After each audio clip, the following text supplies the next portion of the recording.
But I like the shooting mechanics and the slow time effect. Adorable puppy. She's not even a puppy. She's 8 years old. Alex. She's a puppy. She's a mini. A mini with glaucoma.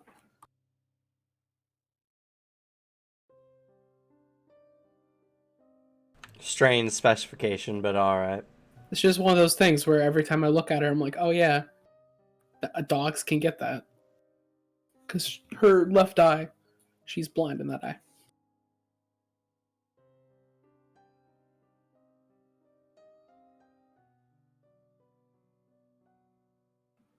Or Dark Survival, technically speaking. I've titled all the videos Grim Survival. Well, they've all been wrong. Been fucking this up forever, Alex. Don't worry, Cameron has to. I did it intentionally because I felt like Dark Survival was not a cool enough name.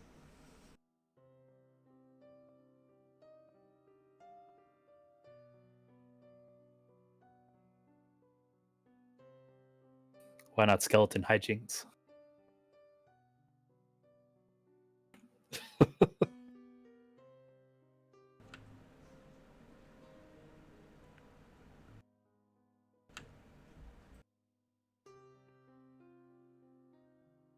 Honestly, I can't think of a better insult, but who let Devin talk today? He's unrelenting in the cringe. Bold of you to assume that I need permission. So, Cameron, I am curious. Are you going to be using your new dice today? Because I know vampires, I don't know if vampires and Anima are technically undead, but...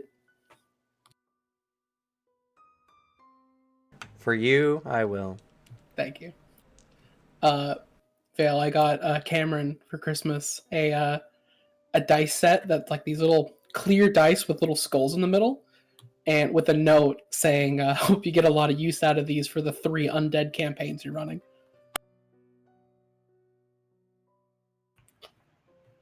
You know, I would defend him, but he really just did it to himself. And you didn't get me dice? You're getting a package tomorrow. Does it include dice?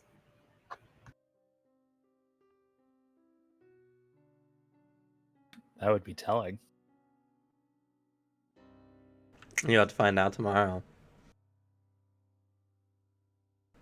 And by that, it gives Alex enough of a head start to hide.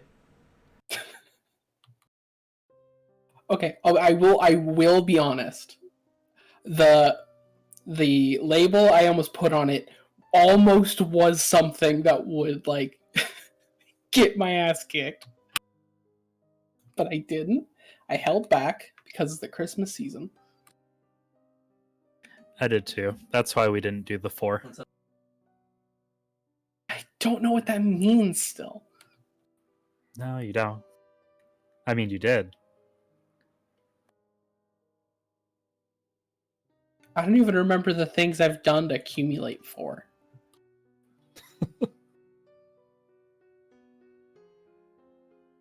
They were mostly you being like a shit. Oh, that doesn't narrow it down at all.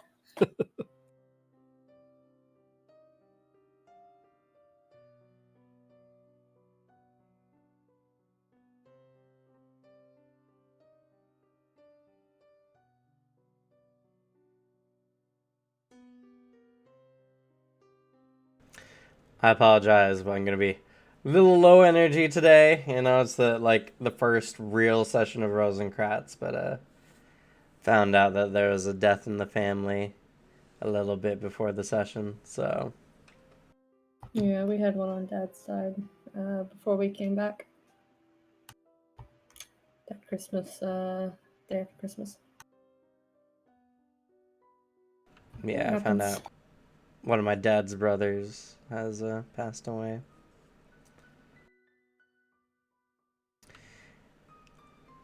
We were all kind of expecting it to happen because he was A fucking mess. Wasn't sick. Well, I mean, not like... He didn't have like an illness per se.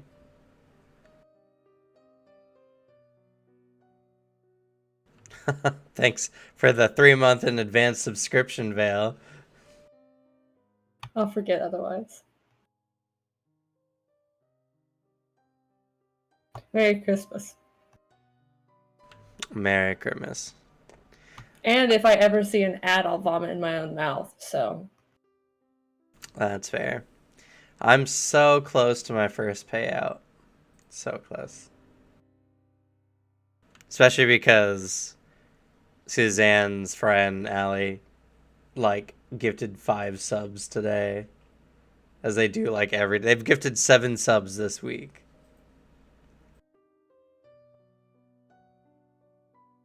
Gotta have that support, you know? I guess, yeah.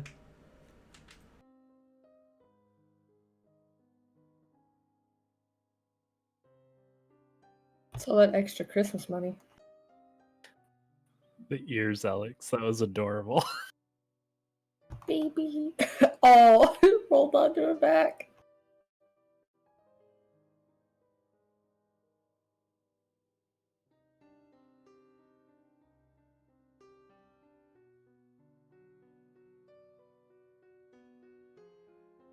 I've missed these dogs. I miss having pets in general. It sucks.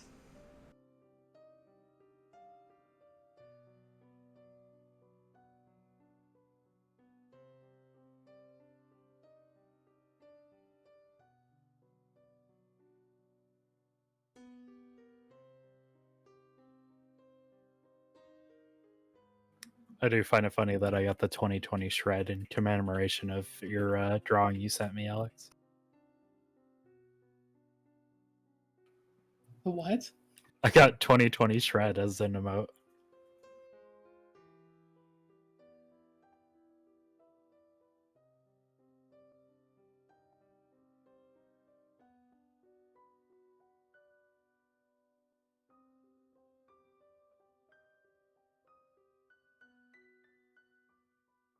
I forgot I'm gonna have to share my handout notes from both games into both games, which is gonna be annoying because that means if I edit one, I'm gonna have to edit the other.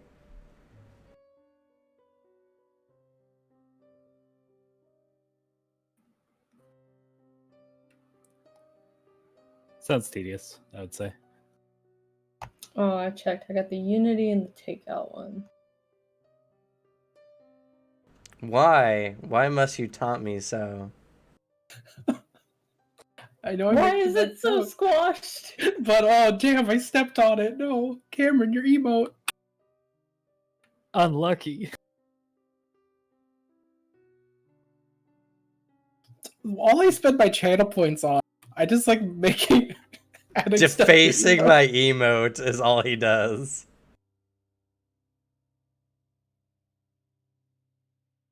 I worked like kinda hard on that. Look, now it kind of looks like it's saying lucky.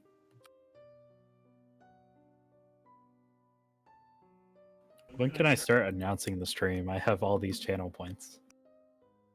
I don't know yet. It's been talked about. It's probably gonna roll in on the New Year's stuff in like mid-January.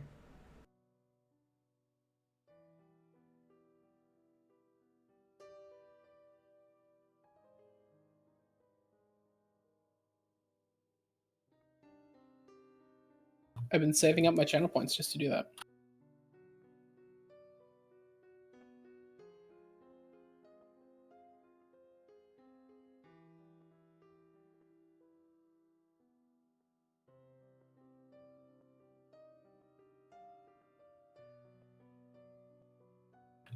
You'll get a notification in your creator dashboard when it launches. It says early December it's available, or this might be the beta thing they were doing.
You know what this song also kind of reminds me of? It's like the starting room in like a horror game, you know? Like they've done like the chase and everything, and you've just kind of like you're in like a room where it's like peaceful, but they want In the the safe room. ambiance up. Yeah. I can see that honestly. This sounds like safe room or title screen horror game music. Mm.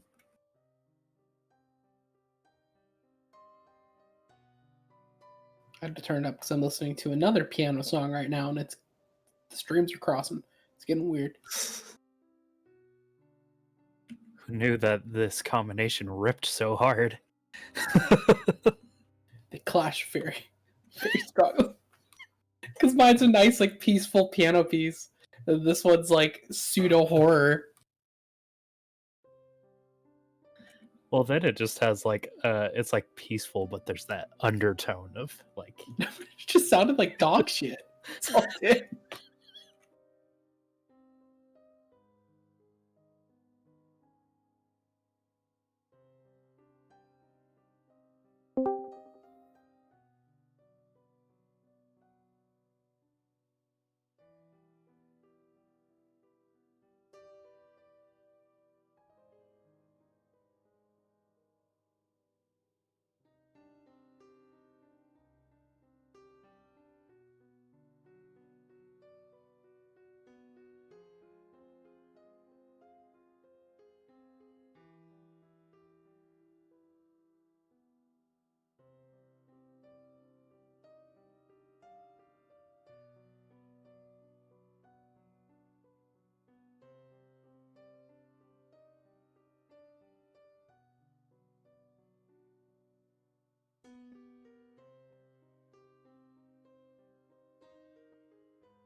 interesting.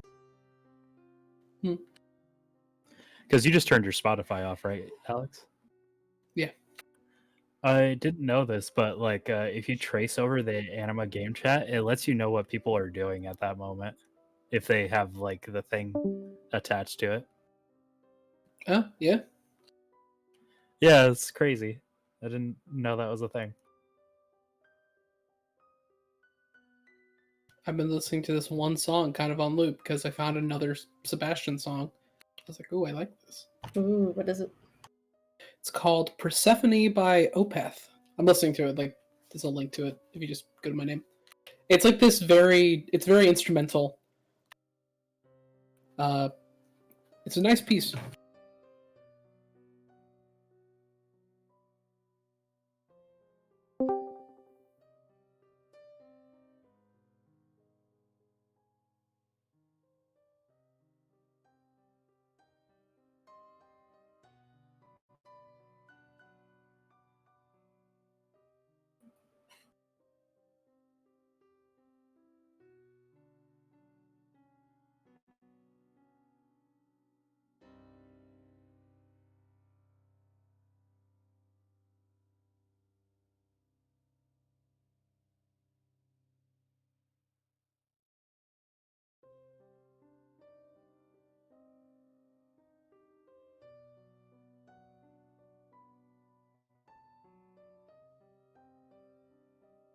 Sleeping Lotus, is that the one you're listening to? No, but that's a good one. It's called Persephone by Opeth.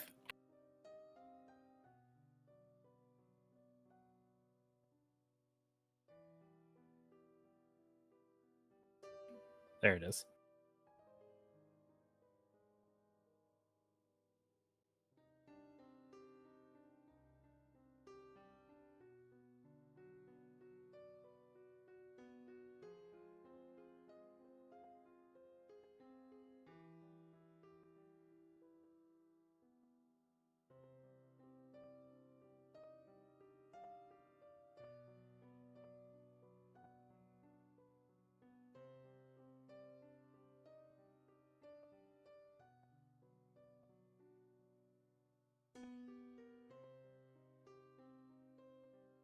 I hate having longer hair. It's a curse.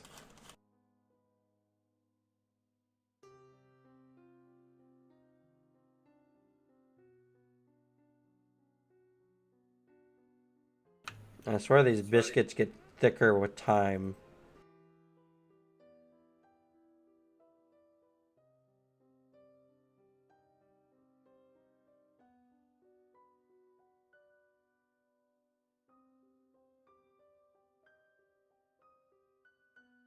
I honestly didn't have that much trouble with the one I had yesterday, but like let it sit for a day and it's just 3 times the work.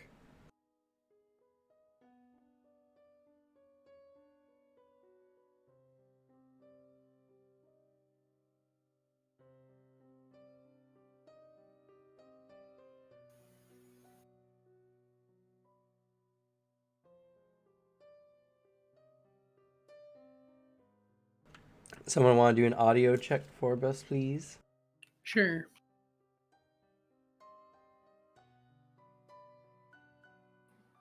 That's Cameron and Alex are Yep. okay.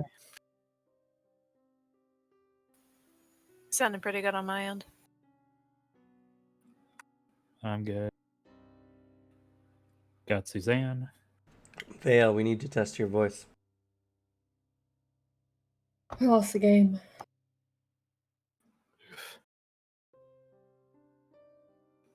Yep. All went through. Nope, didn't hear anything.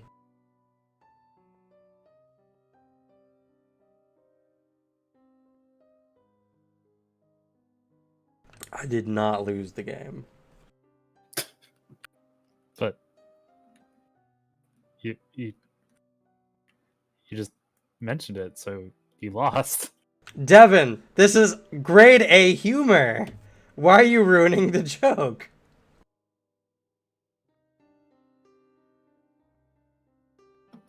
Somebody's in denial. Isn't that river? You got Alex too.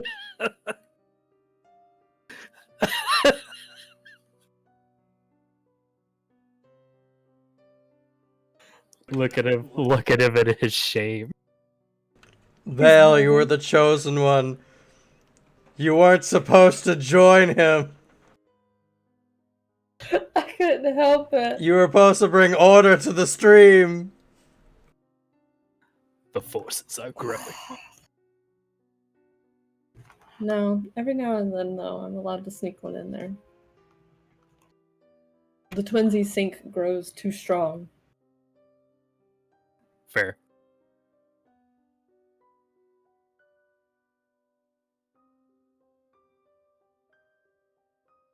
Sup, Zell? All right.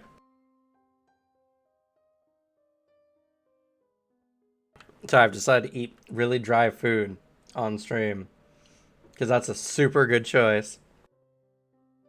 Same, actually. I'm still working through my homemade jerky. I'm very happy about it. I told you it would be fucking amazing. It's so nice. How'd the flavor turn out? Pretty well. I think I prefer the last one I did, but this one's like it's more savory, like a bit spicier. I tried last one had I added ketchup and brown sugar into its marinade. This one was primarily also a little bit of like smoke. I got liquid smoke and added it to it. Yeah, we have some as well in our cupboard.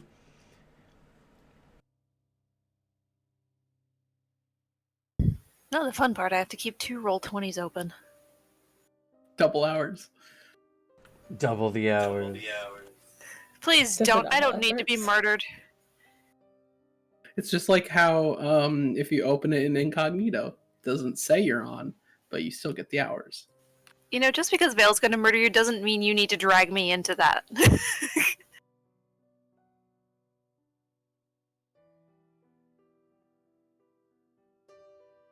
All I'm saying, Starts Alex, chucking dice Vale's direction as an offering apiece. all I'm By saying, the way, Alex, is be careful of Alex. floors with soft floors.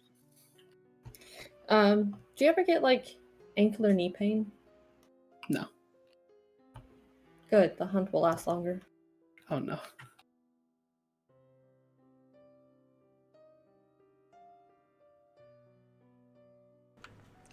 And with that, we're going to start the game.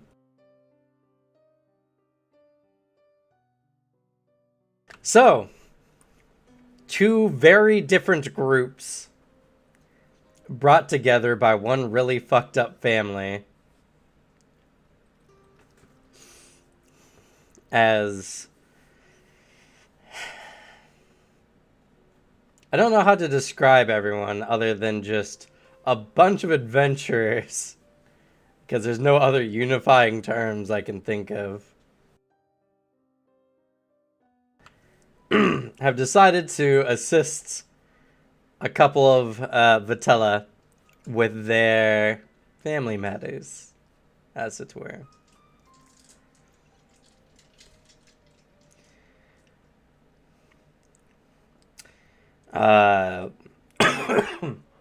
Radovan Rosencratz is attempting to make City Rosencratz a haven for those less human looking in the world.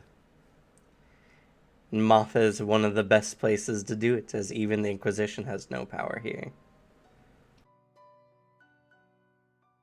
Unfortunately, like all good stories, you have to fight the old aristocracy and take down the current government to get things to work.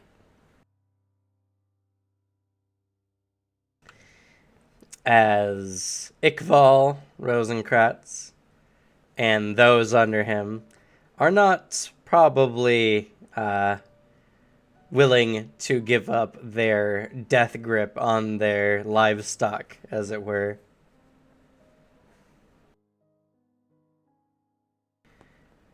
And any shifts in power would disrupt everything they had been working towards. Regardless, you guys decide to help.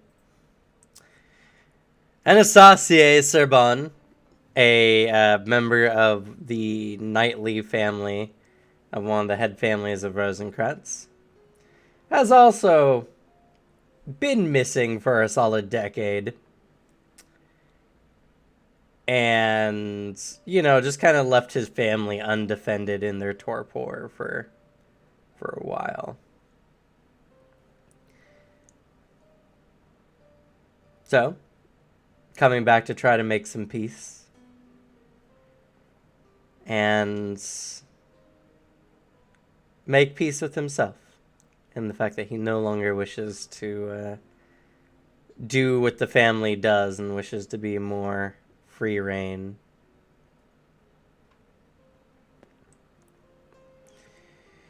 In aiding them, you guys have split into 2 groups of mixed party members, more situated for certain situations.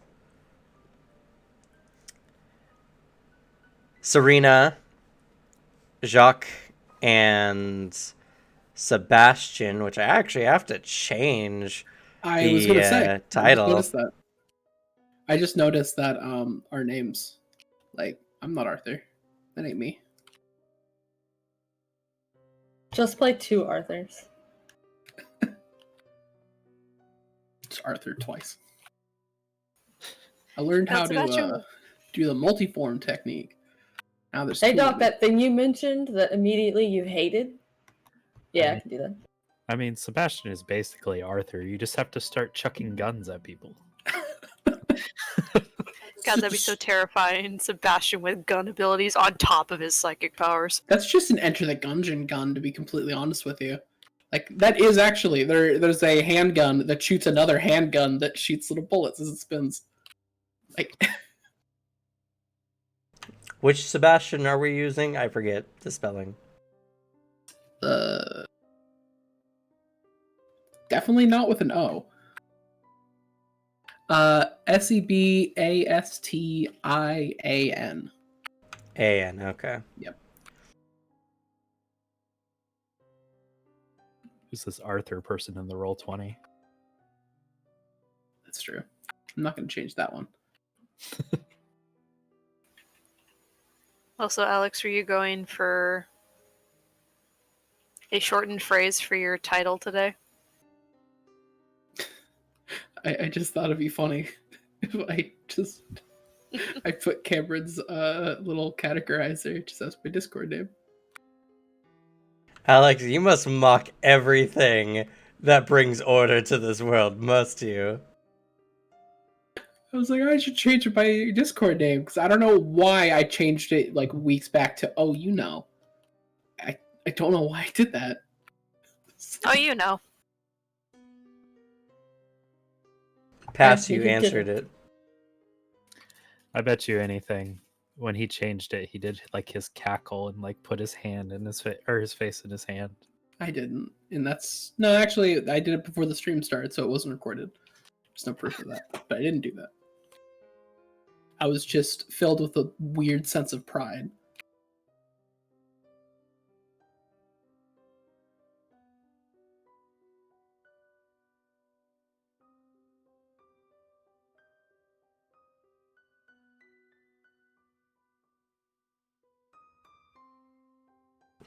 Anyway. So, in this session, Anastasia comes home. Serena, Jacques, and Sebastian will be sneaking into the city of Rosencratz. Well, sneaking in. It's not like there's, Vitella patrolmen at every gate. You just won't be running down the Lord's manor on your, at least this venture. Sounds like a challenge. Do it. Time to give the Sorbons their cardio. Let's go loud. It'll be fun. Nothing wrong will ever happen. The Sunday group will just have 2 sessions a week. You have little faith. Alex is in the group still. To be fair, actually, you know what? No, it's not Arthur, so he doesn't have like the sheer unrestrained power of like Ass Blaster. No, all your powerhouses are now walking through the Gehenna forest to meet. Horrible. Chasing Horrible down fate. demons. Come here. Come here, I need your stuff. Come here, look at those little feet. Sorry. I don't know why. Give me them toes. No, not the toes. Oh no, poor Fenwith has become the school bully chasing down the poor demons. Fenwith is the new boogeyman. Be careful or he'll steal your toes. Look at that necklace with all the tokens of his prior victims. It's Fenwith who goes Someone's bump walking into through the Gehenna forest. I smell cheese. that. Oh no, it's him! It's the toes. Terrible. I've heard of cheese.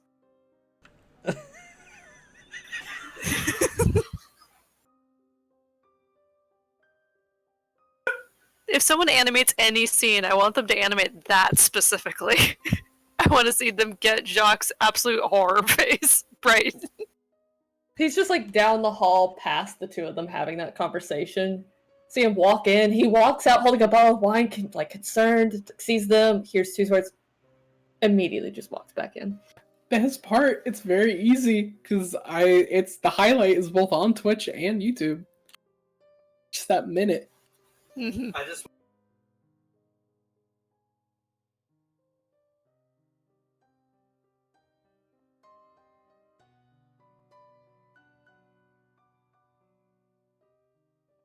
I had to change to voice activity just to do that.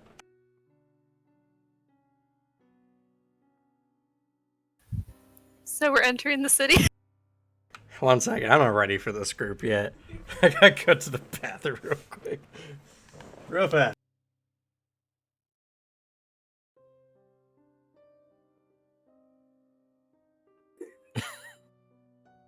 So we're going loud, right?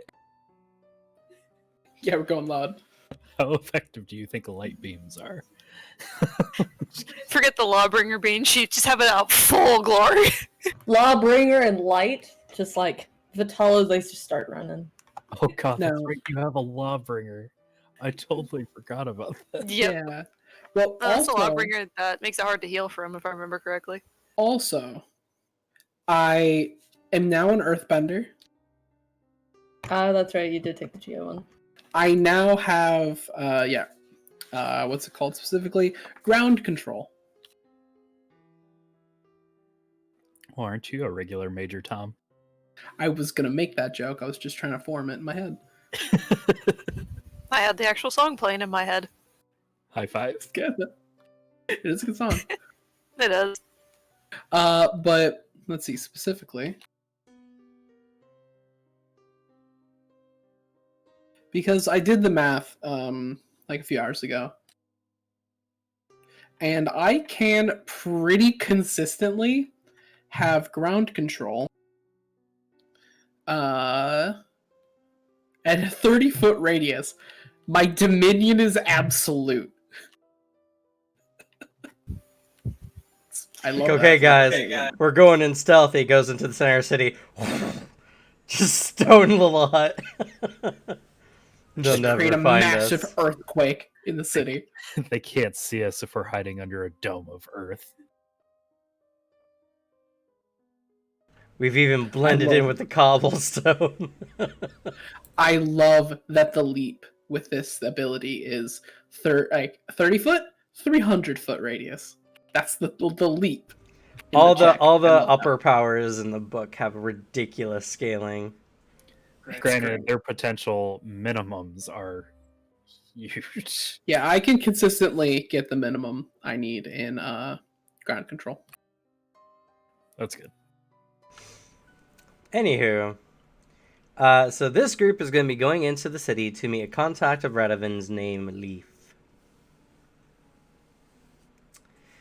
And I believe you're going to go to an inn or a tavern. What was it? Something flagon. The Waxing Flagon? Flowing flagon. Flowing Flagon. Again, my notes are on the other roll 20 at the moment.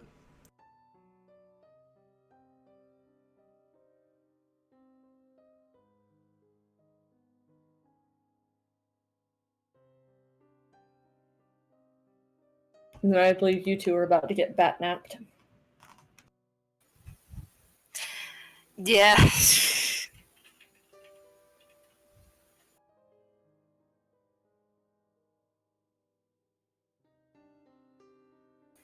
And Jacques now has to put up with sociopathic Sebastian. I'm not a sociopath.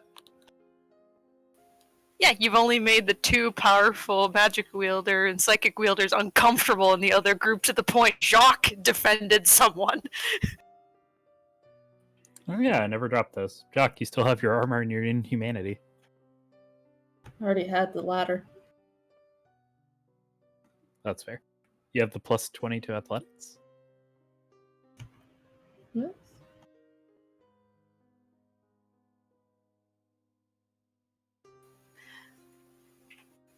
And Sebastian has the earring of communication, so you can keep in contact with Anastasia, and you have the two rings. Yep, between What was the Jacques armor and bonus? me.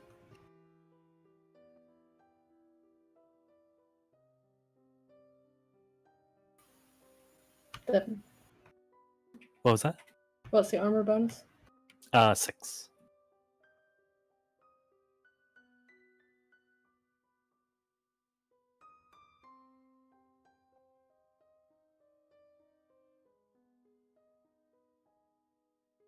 Oh, that's right. I need to go ahead and put the lantern engine with sheep. Before I forget. What was the name of it? Give me a second.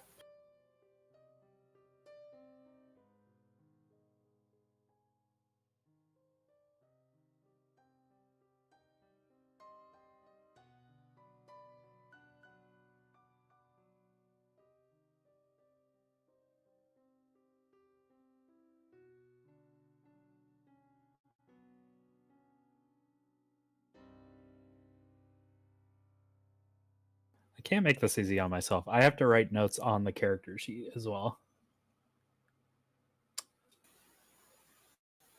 Can't remember. I think we summarized Strange it. lamp of dark metal and bones and a skull. Lamp of Oneros? Yeah, Lamp of Oneros. It should be pinned in the Anima game stuff. Because Devin pinned everything. True. And you all mocked me. Did we ever have anything posted for our stuff? I know we had stuff posted for our normal Wednesday game because we had all of that loot posted. The two groups were right next to each other, so if you scroll up or down, you should find it. I also just pinned them all.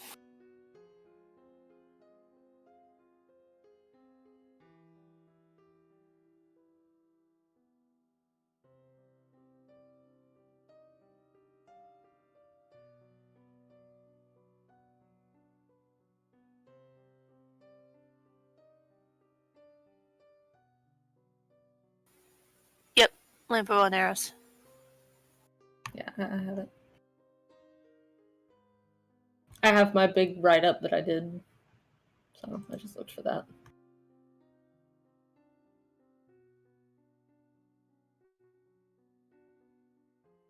Did I not post a thing for the Lamp of Oneros? No, you didn't. Only stuff we had was what Vale put in. Well, yeah, I have the name of it put down, but he didn't post the screenshot from the book.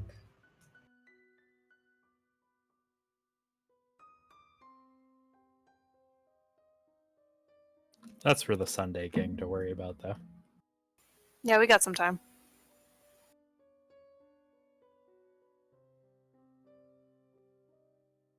I also have the Purity Canteen. It makes sense. That would be something Fenwick would have, especially since we're in demon territory. It's a very interesting item. He just Honestly. kind of took everything you guys didn't claim. He had like Yeah. a pile of bones. That's what he was there for. He was there for the bones. Now he's gonna have other stuff in this forest. Ishtar gets to enjoy making camp and watching him delicately carve out giant spine pieces. Be like, what you got there? Oh, it would be even funnier if she witnessed Fenwith with one of his temper tantrums, talking to one of the skulls in anger. Now that was a rare event. He was very Hey, you never know, it upset. could happen again. It could happen. Most everybody at his party has realized that he's a little sensitive about stuff like that, though. So Yeah, Ishtar and Arthur aren't caught up on that. we'll see. Anyway, lamp is posted. Thank you, sir. I'll post anything else I missed from that day. But anyway, so yes, you guys were dropped off at different locations. Group 2 or the infiltration group is a bit behind where Anasasse and Radovan have dropped down. And as Anasasse and Radovan are approaching the city, there's 3 Serban knights waiting by the gates.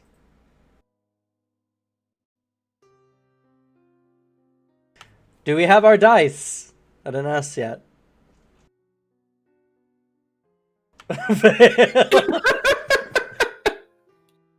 I almost forgot.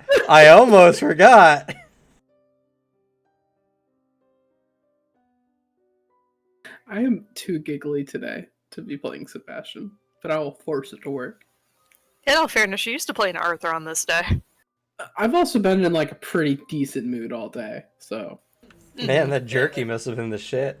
it was very nice, and I was very proud of it. I can't wait to experiment with mine. Oh, it's so much fun. I never thought I'd be in a position where I'm like, yes, best Christmas present. Food dehydrator. Welcome to adulthood. Yeah. Like, legit, my family got me, like, a set of plates. I would be like, oh, thank you so much. I needed new plates. We actually got given a pack of forks. And then, like, I told you, getting that dehydrator's fucking great. Mom got it for us for our anniversary last year. Shit was great. You super sold me on that, and it's been very fun. So, yes, now that everyone's ready, Anasasse and Radovan have touched down and are approaching several Serban knights. Are they all about the same height? Yes.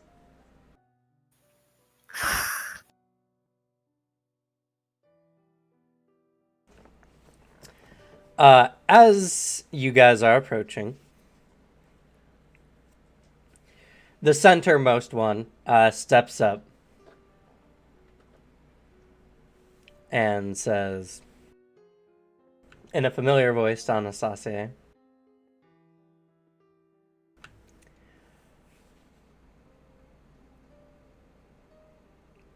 "Oh, this is a surprise. And us. You are the one bringing us the young lord?" You hear the voice of your father. Just nods his head. Plays along.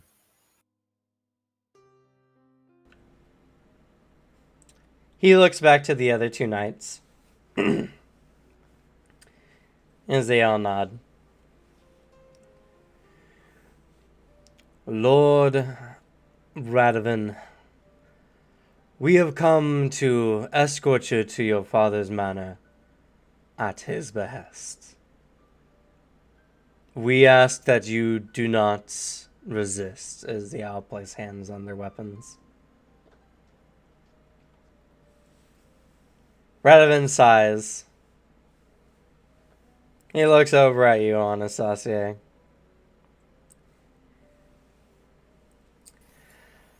Well, I'm just getting all the best treatment by the Saban house today, aren't I?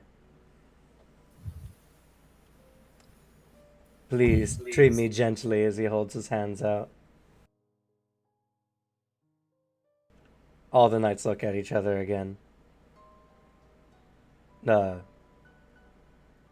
this way, sir. As Raven just drops his hands and has a very unamused face.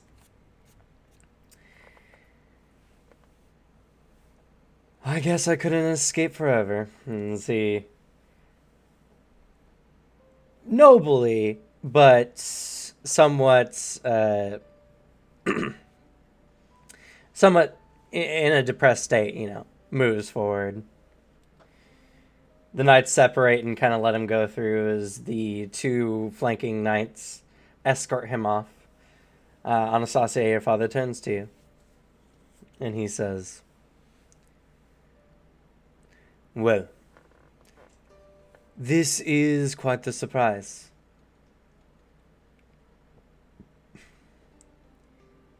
We thought that you had irresponsibly left the house unguarded. But, seeing as you came with the young lord, we now know that you were out just doing your duty as a knight of Saban. It must have been a long journey. At home, to Manor, your mother's waiting for you.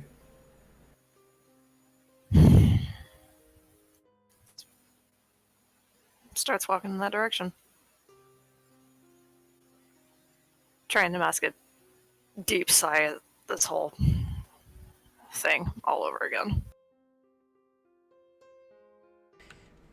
At about 10 paces in front of you, Radovan is strolling along. The knights flanking him. Many of the townspeople have taken notice, as this is a very unusual affair for them. And most of them do seem to recognize Radovan, but they're unsure why he's being escorted by armored individuals.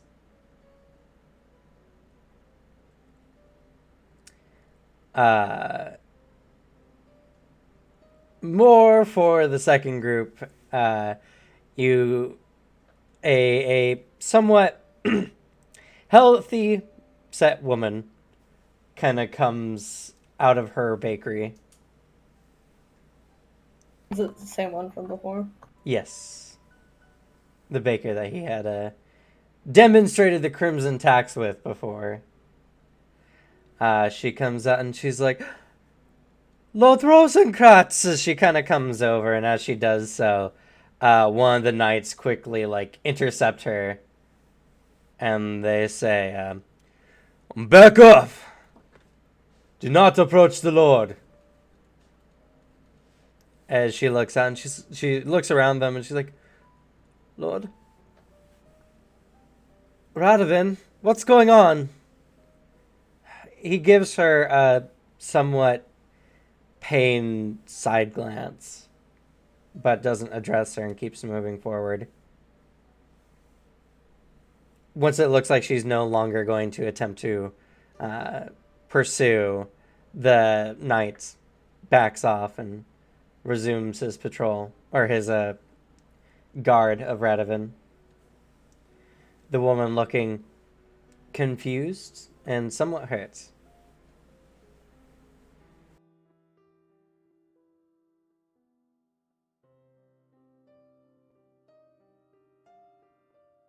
As the 5 individuals make their way out to the nobles' quarter and go to their individual destinations. But we cut to the other group for now. as maybe 30 minutes later, Serena, Jacques, and Sebastian are approaching the city.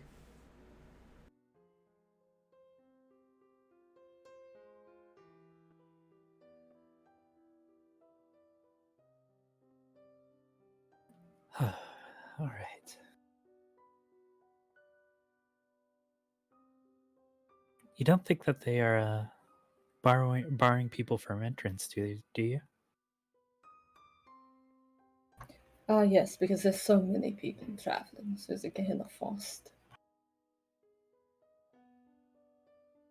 No, I doubt it.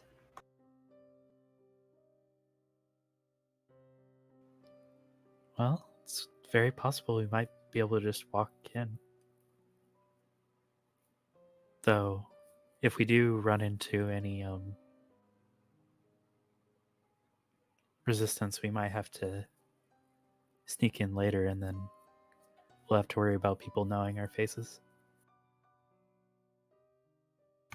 Well, if they have no idea that we're here as anything than we were before, it should not be an issue. So long as we do not cause obvious trouble or speak too loudly about certain things.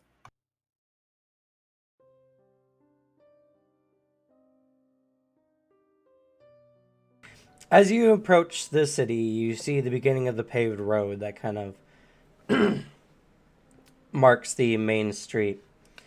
No guards, no gates, just a big open city. As you guys are walking in, though, it's a bit of a shift from before. Before, the general people looked more happy, more, carefree. But now everyone is kind of just in this state of mellow or suspense, depending on the individual, in a range. You can definitely tell that there's a good chatter going on as people are in the streets just talking, more so than your standard gossip.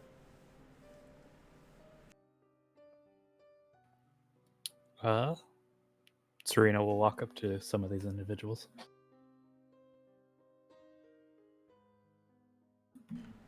They Hi. notice you. Excuse me. I can't help but notice that I had visited previously, and the mood seems a little tense. What's going on? Oh, there was some incident with the lord of the city. Don't know what's going on, really. Some armored gods have been making rounds about the city, which is unusual, but we just thought they were hired by the Lord. But I don't know. Our once cheerful Lord seemed a lot more serious when he entered into the city, and it almost looked like he was being escorted by the guards and not the friendlier way. So I'm sure that's what the majority of everyone here is talking about. Oh, I see. Thank you.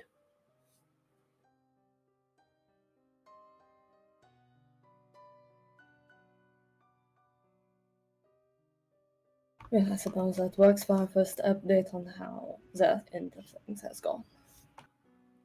It doesn't seem very well, does it? I'm unsure of anything to compare this to. I did not see the city beforehand. Doesn't seem like a great situation. People were a lot happier, I'd say. And less concerned, I suppose.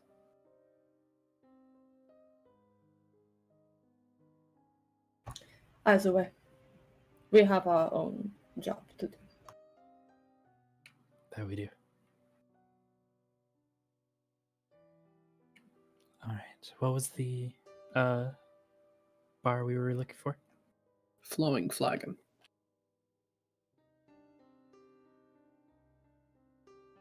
Walking through the streets, beyond the general, more mellowed out tone of the city, Everyone seems to be going about their business like any other day. Talking, doing business. The further from the main street that you guys get, the less people seem to be distracted by such things. You guys end up heading for a far side of the city after asking some directions. The Flowing Flagon is a very small time kind of pub.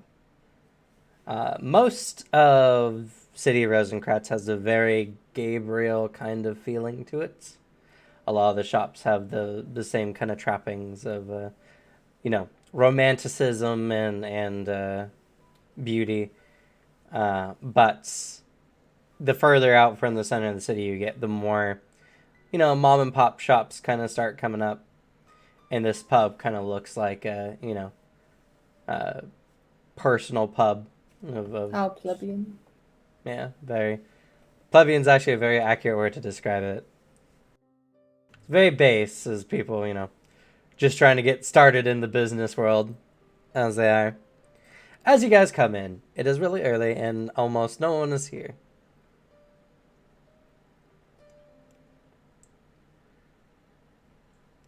The only ones who seem to be here is a barkeep, a man probably in his mid-20s. Fresh, clean outfits. Very professional. Very unlike most long-going pubs you've seen. So it's probably a newer establishment. Or this guy is just very, attentive to his appearance. Either way. Does it appear this also doubles as an inn, or no? No, this is just a pub.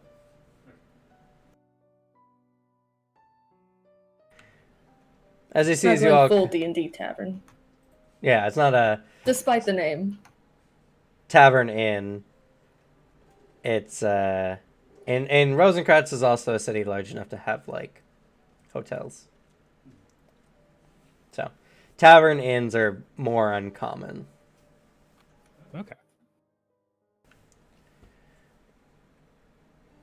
Either way, she will walk up to the bar if there's somebody attending it. Yeah, and the gentleman notices you. He was, prepping for the day, getting ready. Sees you. It's like, hello there. Anything I can do for you? Yes. We were actually looking for an individual. I was just wondering if maybe he has drinking around here before. Well, we get a few customers. Who are you talking about? He goes by the name Leaf. No Leaf that I'm aware of. Though it's still kind of early in the day. I'm sure if they're a regular here, they'll stop by sometime a little bit later. We do have cooking available, though, if you are all looking for something to fill your bellies for the day. Take a load off. It would be nice to get some home meal. How do you? Both of them back there going, oh, no. Serena, yeah. How much would it cost for? Or what's on the menu today? Oh, well, we have a variety of sandwiches if you're looking for something colder cut. Or we can cook up some mutton for you. If that's more along your tastes. We also have salads. Oh, that all does sound pretty lovely. What do the two of you want? Both of them are standing. He's just there with his arms crossed, looking. I don't mind paying. Water.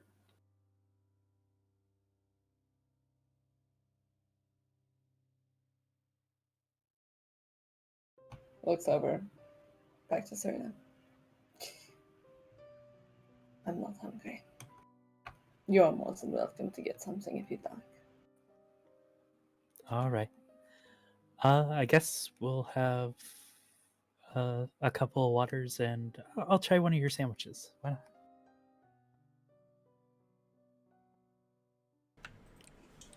All right, what kind of sandwich? We have fowl. We have pork. Just goes to sit down somewhere. Sebastian was doing the exact same. As you guys kind of go off, Serena's ordering with the gentleman at the counter, and you guys gonna sit at a nice table, either at or away from a window, depending on your preference. Which one's gonna get to the corner first? I'm just kidding. Listen, so long as Doc's not in the middle aisle, it's fine. He's not Mr. Paranoid, need to see the entrances and exits. You know who is? That's the joke! Yeah. Sebastian gives himself a good vantage point. Okay, so you sit in a tactics corner. on the completely empty pub. Well, most of them. You sit in a corner seat that has, it's wall, but there's a little bit of window. It stinks like every lone wolf tabletop character. Yeah. The smell of leather and, I don't know, dagger oil.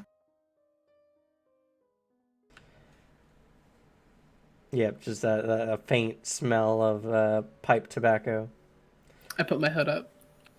Slight sense of I'm just angst. kidding. This place is actually absurdly clean. Yeah. Again, new business owner is going to go the extra mile for everything they don't have to do. Well, you guys sit down. As Serena makes small talk with the barkeep.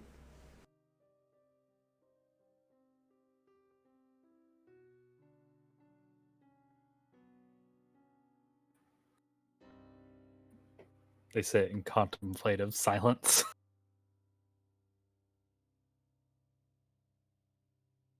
I did what Jacques was doing. I was taking notes. I had to update a few things.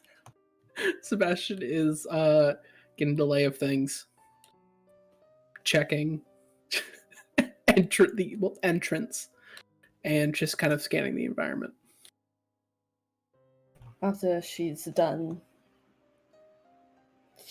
speaking with the local populace, we should find somewhere to stay. You've already been here. Is there anywhere you know of? We weren't here particularly long. Ah. And most of it was spent in the company of a rather excitable Vitala. Or a very unexcitable Twilight Brotherhood member.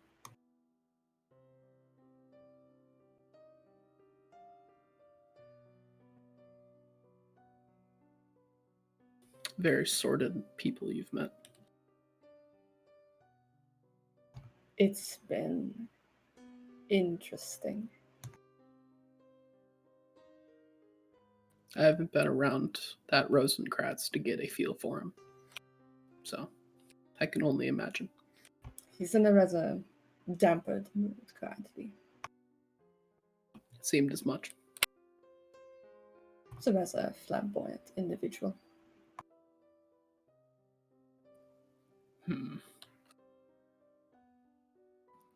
All right, and I got your water right here. So, as she sits down at the table. It like slides across the table towards him a little closer.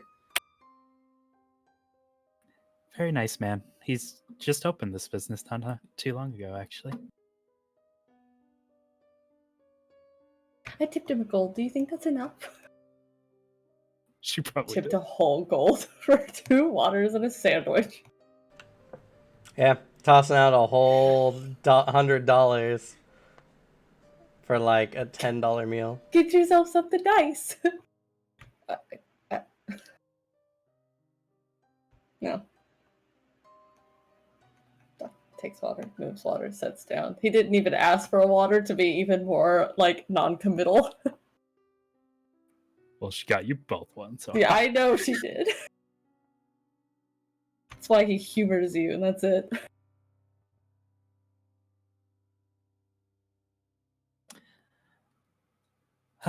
well, it looks like we're gonna have to wait a little bit. I'm certainly not sitting here for hours. We can find where we're going to stay while we're in town.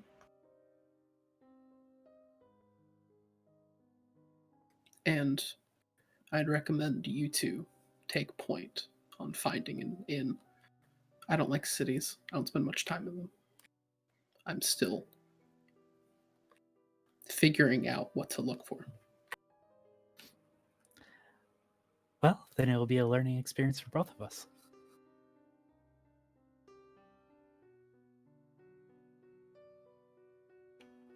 If it's simply accommodations, the easiest way to look for somewhere amenable. And then proceeds to tell you, like, look, Serena's probably like, yeah, because he's basically telling you how to find, like, 4-star, 5-star versus your usual fantasy fare.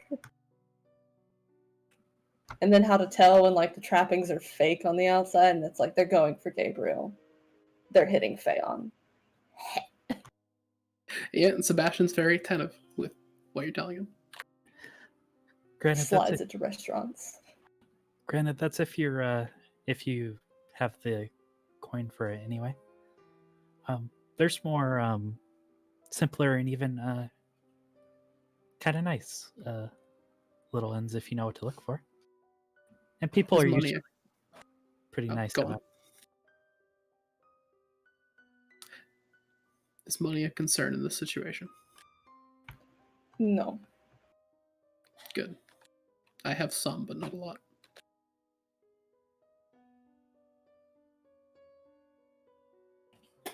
That You was have at beautiful least to a watch, gold Cameron. piece. You have plenty. Yeah, I think Serena and I both still have like 400 something gold piece. I have 40 I have gold. 800 gold pieces. You have 4 G's. What are you talking about? I don't have enough money. Fucking rich ass Compared to adventures. these fucking guys. I have 40 gold, and I was looking down and That's like, oh just yeah. because you didn't have the vampire sugar daddy around. Yeah. And also, Sebastian doesn't care about money. He cares about the coin. Yeah, that's the whole Sunday party, really. If anything, he knows about rings. Can I throw still it with my have the mind? ring. No. And yeah, you've been using rings this whole time instead of coins. That, and I do not have this currency. I only have Goldarian rings. Oh, that's okay. I don't Sucks. mind helping out. Good. Well, we got a bit. Why don't you tell us a little bit about yourself, Sebastian? Stop scrolling. Narrows his eyes. I think I just saw the Windows crash sign.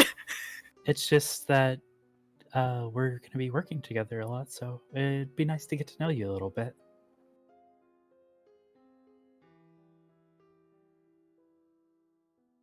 I'm a reclusive psychokinetic from Goldar. Well, that must be exciting. No. Doc does actually lift his drink just there's a quiet half flattering. I've never. I was only in Goldar for a little bit. Where were you from? Well, let me pull up my notes from the first session. Once upon a time. I stayed for a decent amount of time in the area of Skogenjäger. Oh. However, I stuck to the wilderness sometimes. Oh. So you're pretty good with survival stuff? Yeah.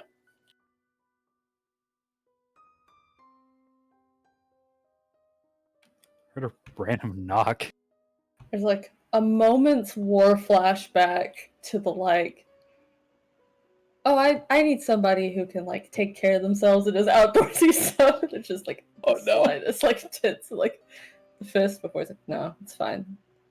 This man couldn't be more of like 3 pieces of pine straw taped together.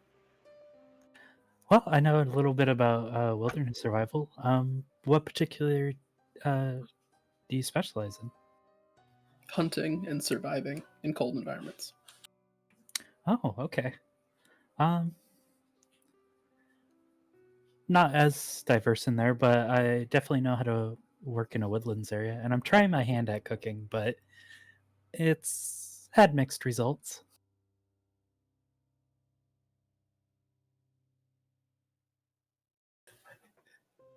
I'm coming to the realization it's not really happened. I don't know how the fuck to do small talk with Sebastian. He doesn't That's because fucking he get it. doesn't do small talk. Yeah. I would say it's improved with Hellknight's help.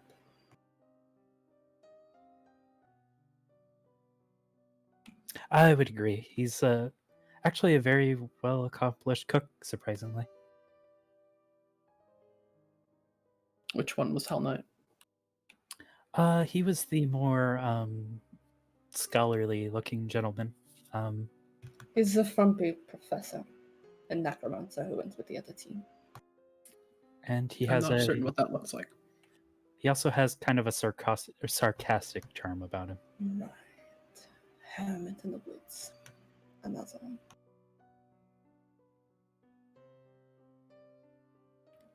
But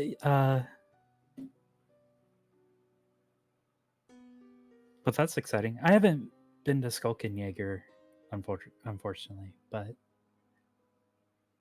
it from the time that we were in Goldar, it seemed nice. A little cold, but nice. Checking another notes thing. She does eventually finish her sandwich. There's just like Doc dislike that, Doc dislike that, Doc dislike that. Skogenjäger was raided by Frostbitten. Frozen undead. Oh, So we left us shortly after. It's the small talk. huh. I don't know if we've ever run into any frozen undead, but what were they like? Or if you... He describes them in vivid detail. How they looked, what they did, how their behavior. Ah, that sounds kind of sad, actually. But they do sound like the undead that we've ran into. Just colder, I guess. I'm unsure if there's any differences other than their temperature. I've encountered a regular undead. This is one of the most painful things I've ever listened to. He stands up, kind of pats his gloves clean. Not that there's anything on them. We should go find somewhere to stay. You can continue this conversation while we're moving. That's true. I'm already done anyway. And she gets up and kind of wipes her mouth and is trying to sets it up to where she learned from Jacques how to place like a finished dish and everything. I can make So you that put the if you'd like. utensils, right, to be like whether it was good or not. The comment. Yeah. Sebastian sits up with a half-drank cup of water.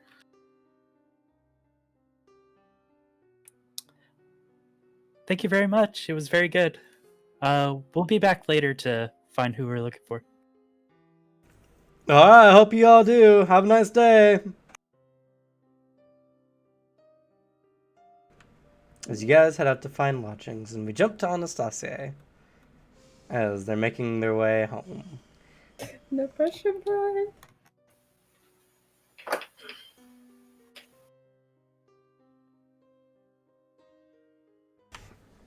You arrive home. Your father has decided to walk home with you and leave your uncles to deal with Radovan.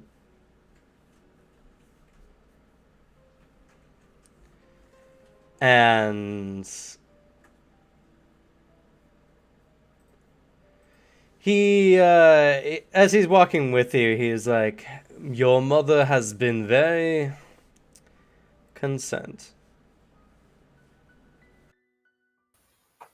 I apologize for worrying. All of you. There's no need to apologize, Nas. You were doing what you should have done as a member of Knights Upon.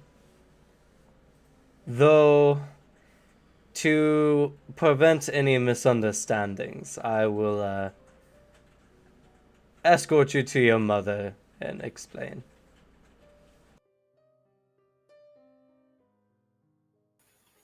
Understood.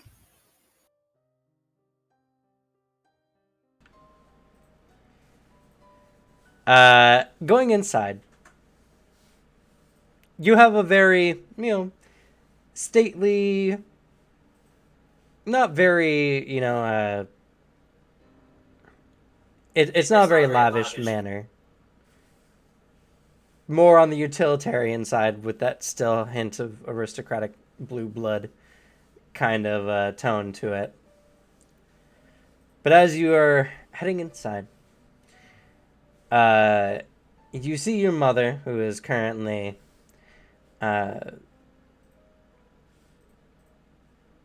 looking through some books. And she notices you both enter, but when she notices you specifically, the book closes with a loud thud, and there's this like poof of dust out of it. And she gets up, and you get the sense of prey before a predator, as like her eyes get huge, and you could swear her hair was starting to stand on end. As she gets up and begins like marching in your direction. She looks like she's about to throttle you. Slightly shrinks out of natural reaction. But your father steps into the way, removes his helmet. Your father has a very... Most Vitella have a very smooth, slightly angular face, but your father has a much more square jaw and, just a much more, like, squared head than most Vitella do. With his very short, military cut, pure white hair. And he steps into the way and takes the helmet off, and he's like, "Dear, our little Anas has come back with the Lord Radovan. He has been doing his nightly duty to ensure the safety of the young lord." She stops, and she looks like she's about to snap your dad's neck next. But she looks to you and looks to him and begins to slowly kind of like calm down. She composes herself, straightens her outfit out a bit.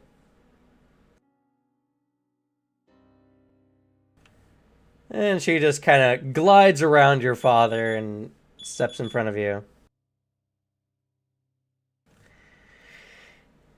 And she just looks at you. Eyes somewhat dangerous, but much more calm. He tries to resist the urge to just slink away as a natural reaction. She pulls your helmet off.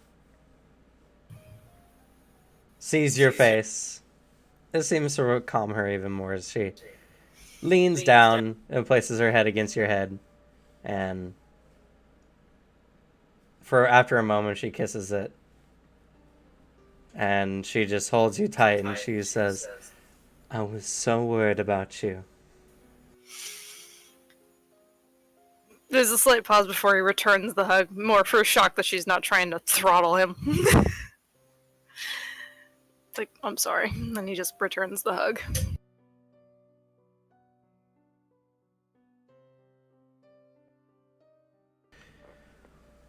When we were awoken by Lord Rosencratz and you weren't here, I don't know what I expected.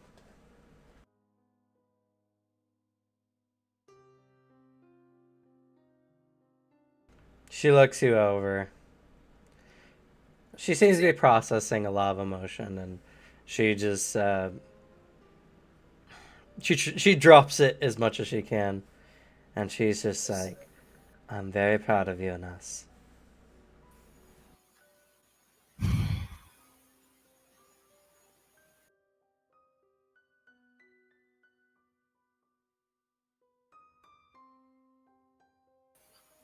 Thank you.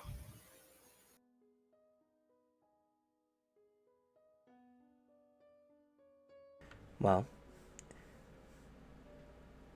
it must have been a long journey, and you must have seen a lot of the outside world. I'm glad you're safe.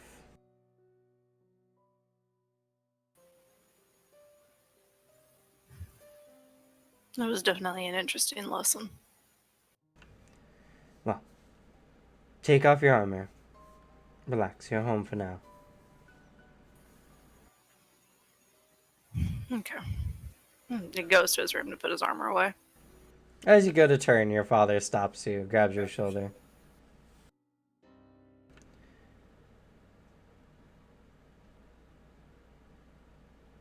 I'm sure you know that you should not have left us when we were still slumbering. But as a knight of House Urban, I admire your ability to put your duty before the family and uphold the honor of being a knight.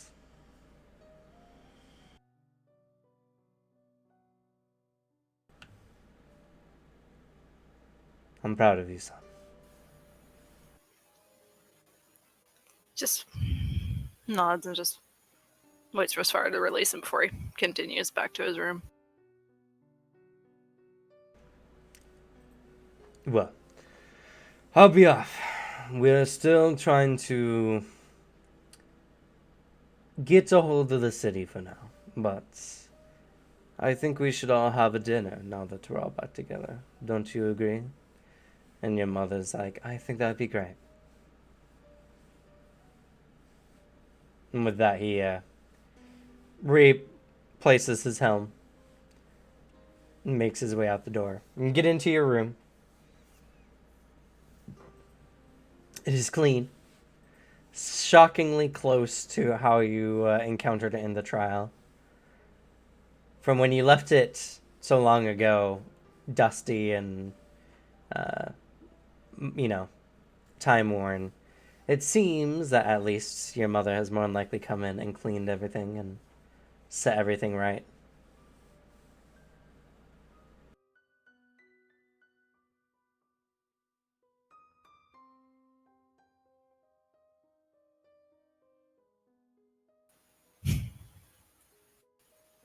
Is the book still on the desk, or were they put back? Oh, they were put back. Mm-hmm. Puts his armor and weapons away.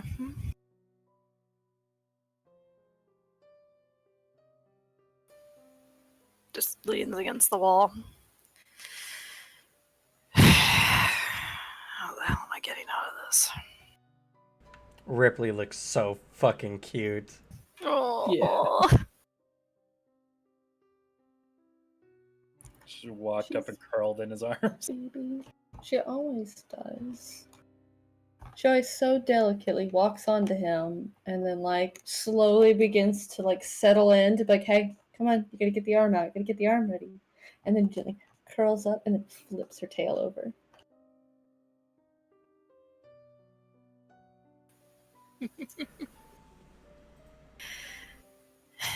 You should doesn't convince your mention- family to get a cat in game too. A gross little blood cat. I don't know if they would be willing to stoop so low as to have a pet. You can get those little Halloween costumes that make them look like little people from the front, but it's armor.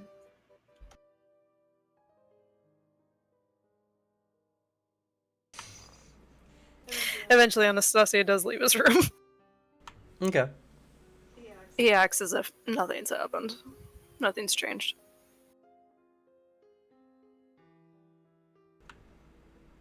It's a somewhat surreal experience, as even though it's a little different from before, it feels so familiar. It feels like you're back to the way it was before everything happened.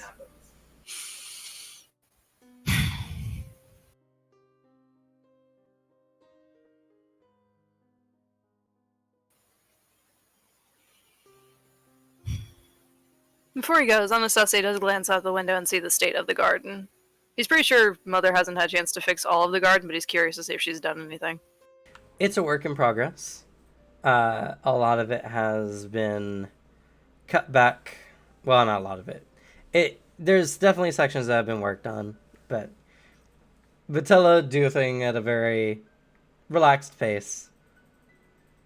You know, as long as it fancies them, they'll sit there and trim some roses. But you know, there's no rush.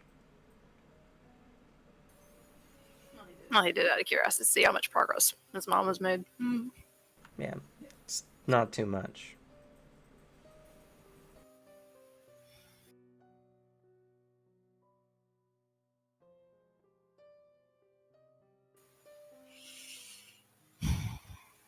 He walks back out into the living room.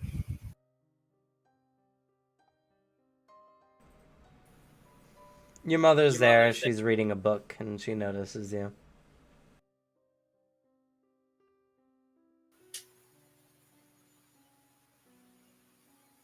He just sits down across from her.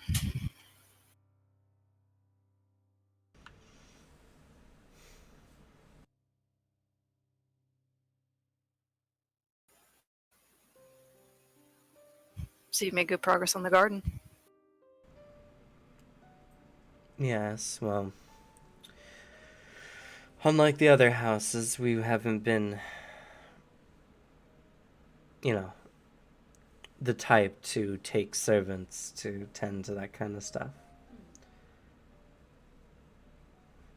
As the only non-combative of the house, it felt like it was the thing to do. It was much easier when I was on top of things. But now, it seems like a lot. So much time has passed.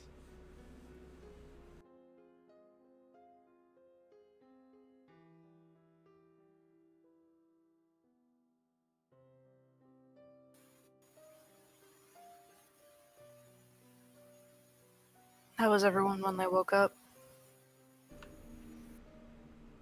Well, for the most part, fine. It's a little slow at first. Took a few days to really get your bearings.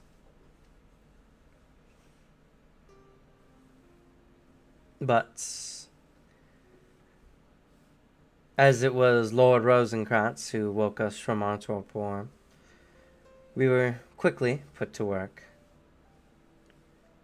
Though, I must ask, how long have you been awake?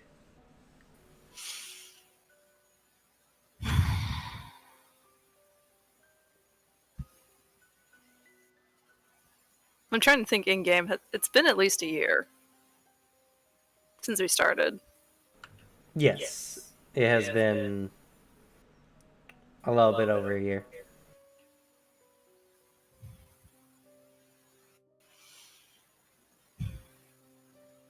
A little over 11 years, if I'm remembering correctly.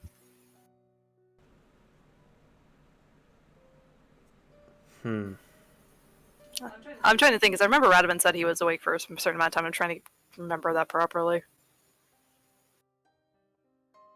Because Anastasia was gone by the time Radovan was awake. Yeah, there's no defined time. Vitella rarely tracked the months. It seems such a, It's like counting seconds. It's no point. Well, I mean, it's not quite that much, but it's a very banal thing to do. Mm-hmm. A little over 11 years.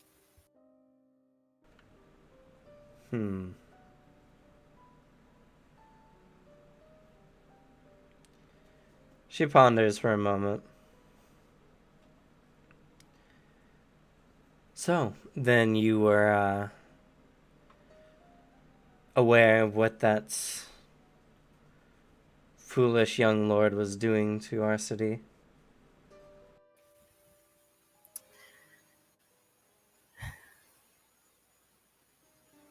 A little bit. Most of it I didn't understand. I was more concerned about his safety. Making sure someone didn't try to stab him in the back. Roll for me a persuasion. You lie to your You're lying mother's to face. Mom? You're lying to Mom? Okay, and he's been lying about how he feels about this entire situation up until now. No, you've been letting your dad lie about it. By going, mm-hmm. Yeah. That just made it easier. Thankfully, I took points in persuasion. Comes in handy more often than people think it does. Well, considering it's the primary talking trait, yeah, it's really handy. That's an open roll. Good start. Good start. Listen, somebody had to have persuasion eventually with the Sunday group. That's a good secondary roll. Alexi has a persuasion. He wasn't originally in the group. That's fair. That is a 161 persuasion. Okay. And I'll type it in the appropriate chat. I mean, it's a good habit, but it's not as important for this game because we don't have a dice roller on it. It's more important for combat so I can keep track of the numbers easier. But, she looks you over. She nods.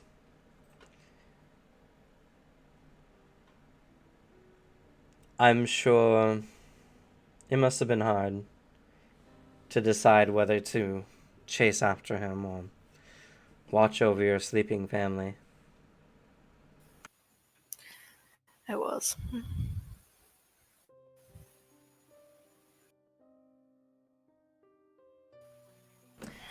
Well, I don't agree with your decision, but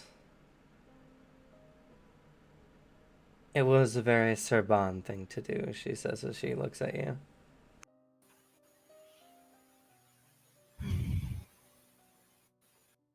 I'm sure your older brother would have been proud.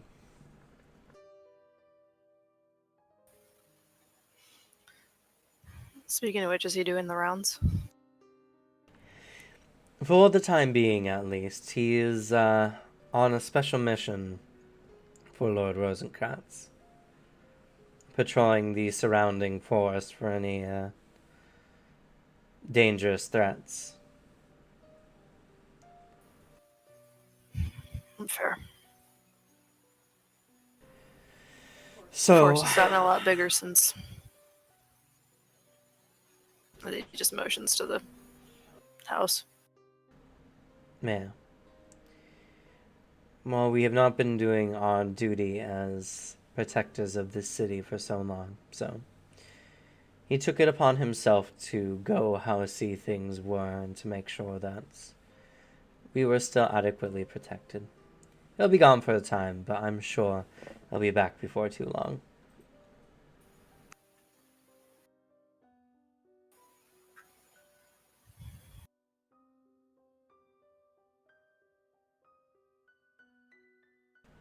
Trying to remember their names.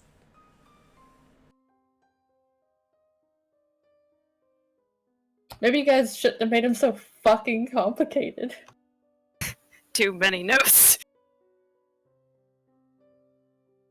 I like the names Suzanne has picked. I think they've all been Oh, really I good. like them. You just made it very difficult for yourselves. Well, it's very hard because there's 7 of them. And that's In not all even counting fairness, the other the only houses. In all fairness, the only one I don't remember is the sister, and that's only because I haven't used her name yet. I haven't had any personal time with her yet. Still personal time with her, and the name hasn't really been thrown around. She's just been referred to as Sis. It's fair. It's at least Trey and Lauren's name has thrown around. What about Mino? She is working with your father and your uncles to secure the city. It has grown since we were last awake, and so the usual routes and patrols have changed somewhat dramatically. Not only that, but we are woefully unaware of the going-ons of the city, who lives here and what they're doing. Granted, As mortals are wont to do, there's so many more of them now. I doubt that even with our full family and working on it, we'll be able to keep track of them all.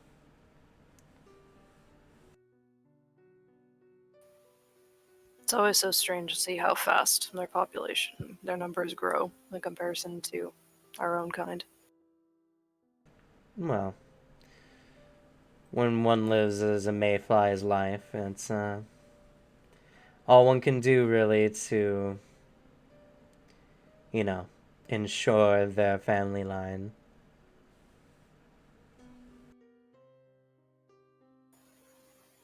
I'm guessing Trey's helping them with the patrols and stuff then?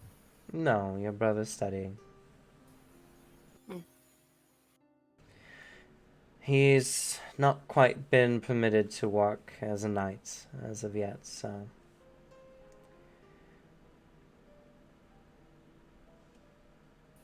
I'm sure he'll be happy to see that you've returned.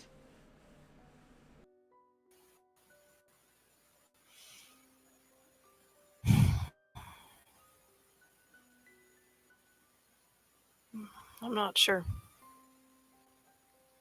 Having another mark to reach.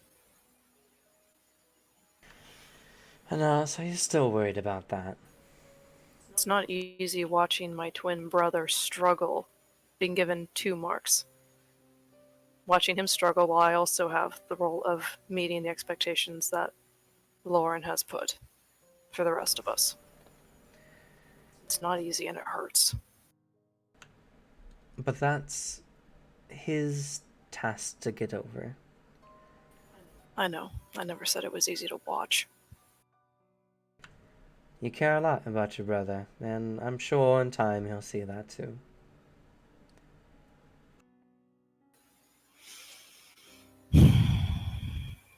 Maybe I'll go walk around the gardens for a bit, get reacquainted, since everyone's still out working.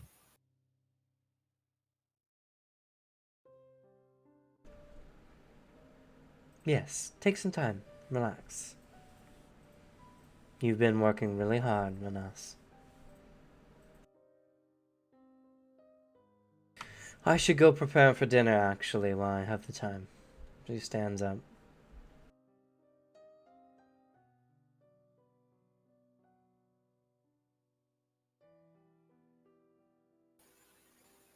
He heads out the door and starts to walk the overgrown garden. As you do so, we'll hop back to the other group. As you guys are kind of going through the city, as in most cities, the closer to the center you get, the better the lodgings are, but the further from you get, the more low income they become. So you guys can choose the quality of your lodgings in the city. Rosencratz is unlike a lot of cities. A lot of cities have generally the same costs, being a competitive market and all that kind of stuff. But being in the Gehenna Forest, lodgings that are near the edge of the city towards the forest tend to be way cheaper for some bizarre reason. I wonder why. Yeah, It's for definitely real. not the screaming souls of the damned out the window every night. No demons. Definitely not large predatorial like animals that border on the supernatural, if not firmly in that category. What's a little possession? Comes free with the continental breakfast. Live in another person's shoes. You'll never be alone. You You'll could spin never be alone. You could spin it positively, and that's disgusting. But it's up to you guys. We're not sleeping on like an inn on the edge. One, because it's near the Gehenna Forest, and 2, that sounds like poor people talk. Well, do you guys have a personal preference? No. Closer towards the center of town, not on the main street, so that we can come and go more easily. somewhere middling between the central area and where we are to be meeting our contact. For now, should do. Okay. Let's see.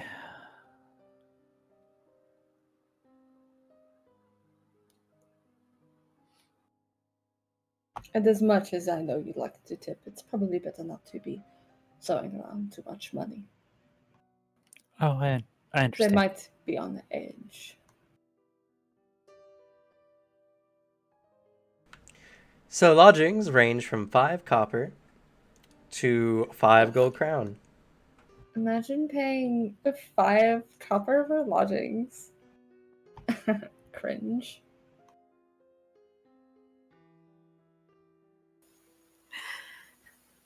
Another sad thing, Doc doesn't have his walking Roomba to help him clean out a room if it's not to his liking. Oh, I just have the money to make sure I don't stay somewhere that I have to use the Roomba. True. Well, why don't we break it down the middle? We'll look for something that's a little bit in the range of both options. Oh, absolutely not when saying somewhere worth silvers. 1, 2 gold minimum. So you did have a preference. You. I set my preference on location. Straight into this jacket. All right. We'll look for a 2 gold in it is. Well, there's not really any of those. You got 25 silver coin and 5 gold coin. Or gold crown.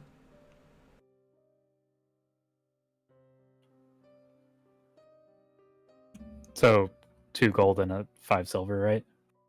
No. 25 silver coin. Or 5 gold crown. Oh, okay. So it's not like between the range. No. You gave us it's 2, but there's 3 options. Well, no, it's not. It's just like the good lodgings are around 25 silver crown. Okay. Mm-hmm. The luxurious ones are 5 gold crown. It's the difference of paying like $80 to stay at like a nice inn and like $300 to stay at like a nice hotel. We're not staying at the copper one. So 25 silver. Got it. Playing for the Okay. luxury suites might get attention. The entire time, just you bickering, he's just staring off somewhere else. So you do find some nice lodgings, kind of more on the edge of the kind of like on the edge of the kind of downtown area and right before the like suburban living area, kind of the city living. As soon as the Vitala get that shit together, we're upgrading.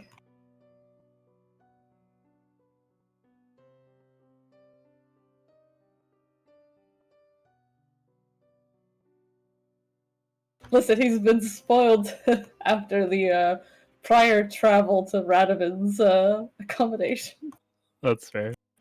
Return to glory. Well, you're in a lot more spirit or higher spirits today. It's nice to see, Jock. I don't know whatever you mean. She smiles.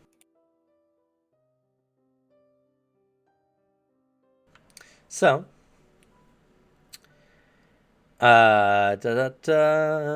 let's see.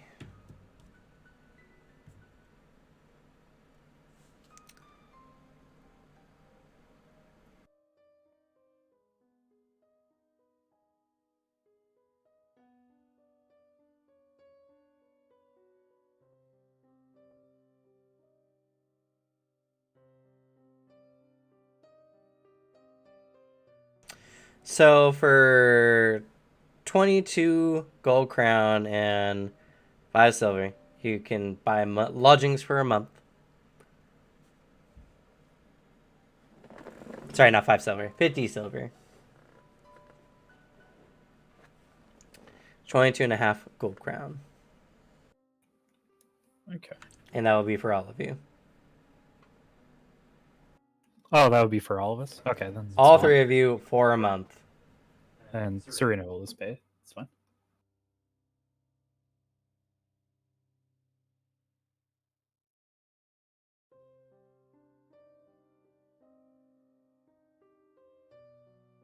I was trying to figure out why the fuck you had so much. It's because I bought a quality weapon. I was like, huh. There's no way that we made you carry the majority of like the equipment, like weight. No, she just doesn't buy a lot. She bought a quality Yeah. armor piece, but quality armored long coat is like a gold. Yeah, that's So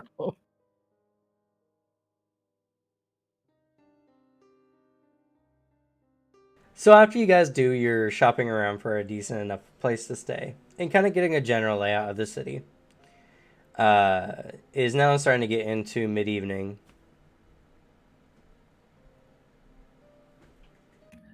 should we go back and check? Now seems like it would be the time. indeed.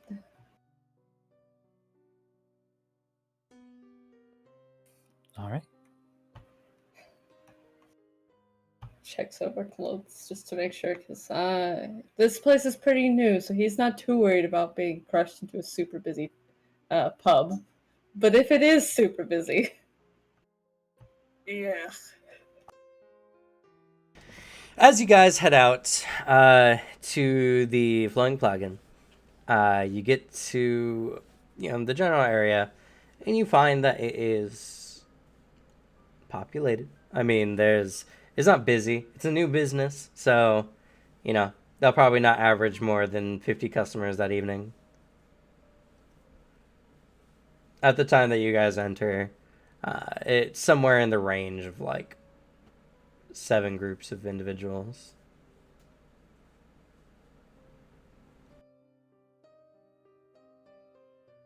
Come to a kind of off-putting realization that you do have no description of this individual. Nope. True. Well, we could always shout his name and see if anybody looks. Sounds like a horrible idea. Yeah, there's immediate please do not. I kid.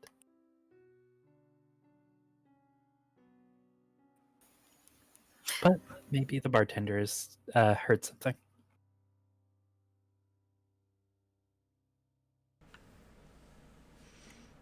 She'll wander up to the bar. Okay.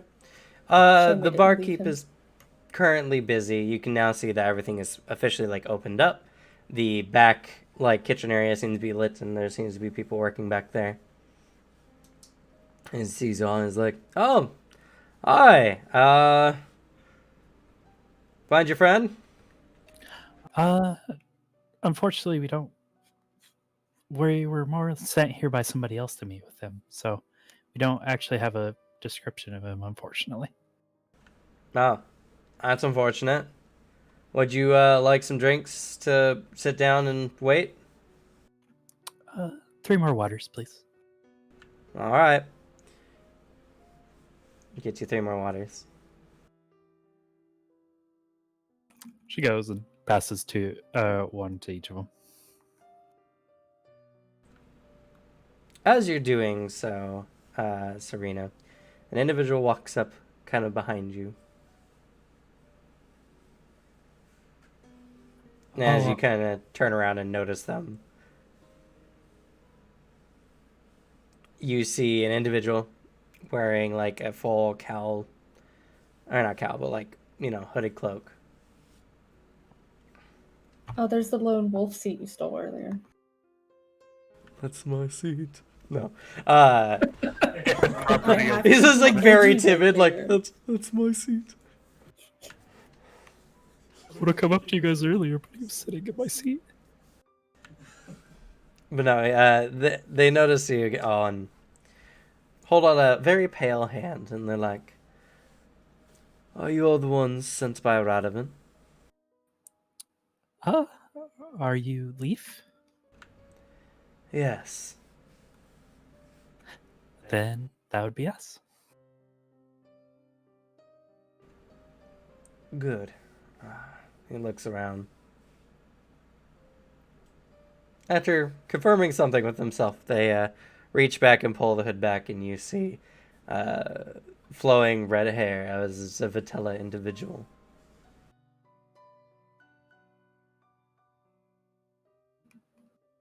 It's a pleasure to make your acquaintances.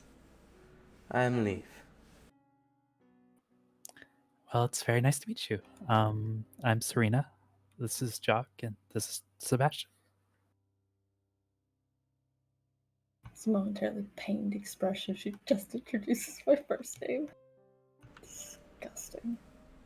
Yes, I received detailed descriptions of at least you two.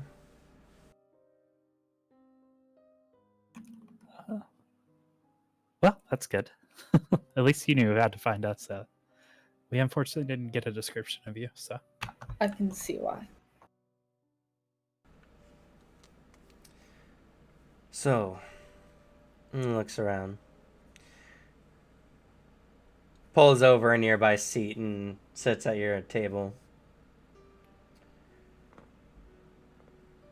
As you all probably know, I'm a spy, working for Radovan.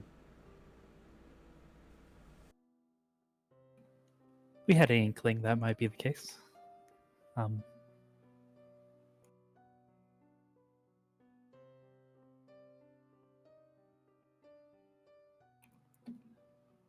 So, what have you learned? Or is there a better, or did you want to find a better place to talk about such things? No, this is fine. Many of the House Amoros individuals don't go this far out into the city. Which is why we were keen to pick a, well, not flashy location.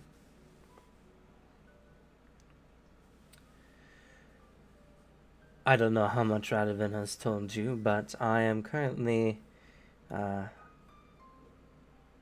disguised as a member of House Amoros. A Valjeet Amoros.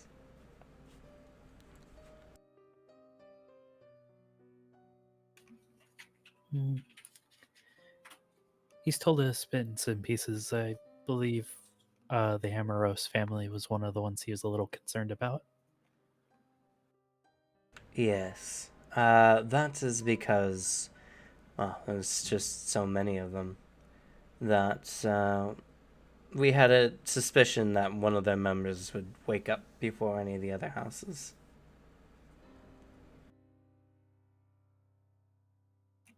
Oh, were you the one that passed on that information to him while we were traveling? Yes.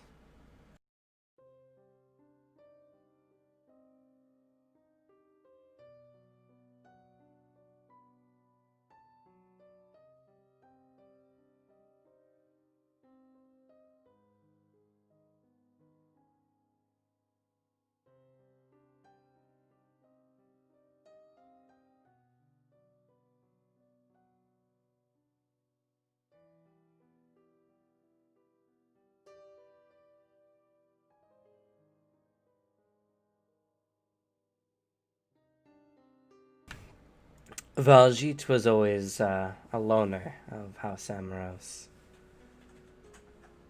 So, taking his face and disguising myself as him was more than enough to go unnoticed. Well, the makeup work is very well done. Oh, no, this is his face. Oh, I see you're unaware of my situation, but that's fine. Humans He are. simply mentioned you are contact with Samael. Yes. the city is very important to my superiors, and we definitely want for the city to be, well, more amiable to other races.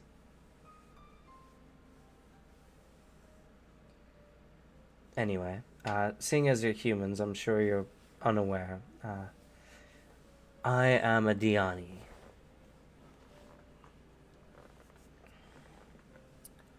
Ah, so you wouldn't be a Vitella then? Okay. No. Kind of like pauses and I suppose we'll be able to test the limits of whether we remember you or not. Oh, so you do know about the Diani. We've learned the basics of most of the other races. When one is more adept, we can choose who remembers us and who does not. So, you have nothing to worry about that. Useful for us by.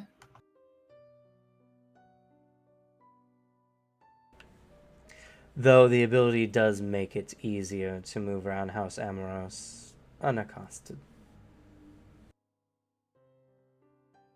Especially if he was also a loner, like you said. He wouldn't draw much attention in general. Yes. So, he won't be missed.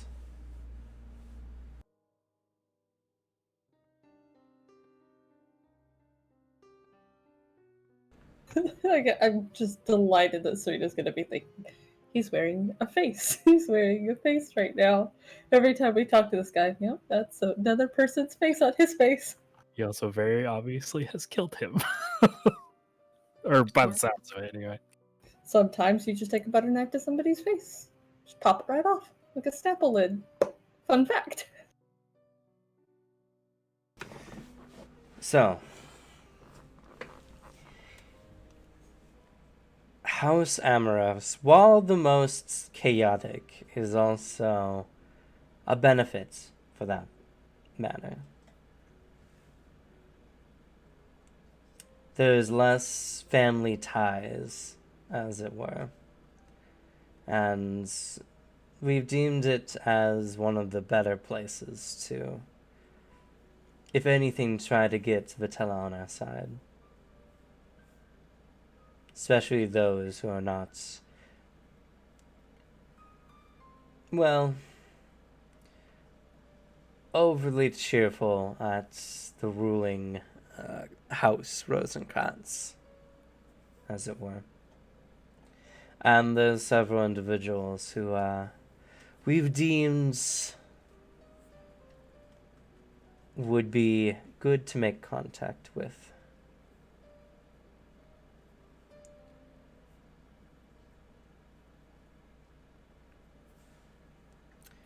Okay.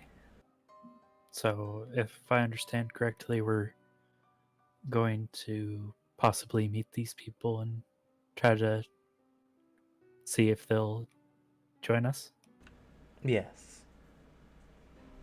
Though, by his instructions, and I'll quote, Serena is a wonderful ball of sunshine and will be able to get most people on her side. I'm assuming that's you. He motions to Serena. Doc's just already like very faint will nod. There's a slight flush, and she's like, I don't know if it would be that easy, but I'm definitely willing to try.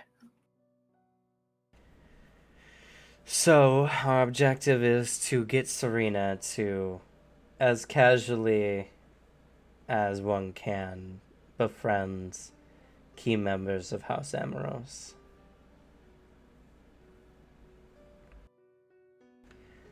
Fortunately, House Amoros is the largest family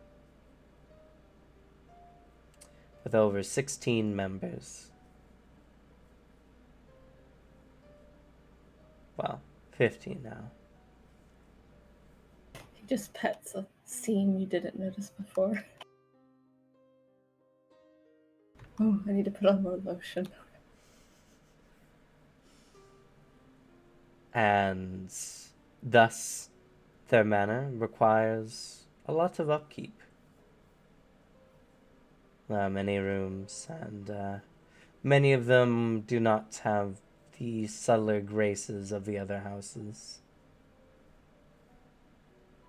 So, fortunately, they're currently holding auditions. As he reaches into his cloak and slides a what looks like a posted like job application that was on a workboard somewhere, and it's for various maids and butlers to attend to the noble house Amorous.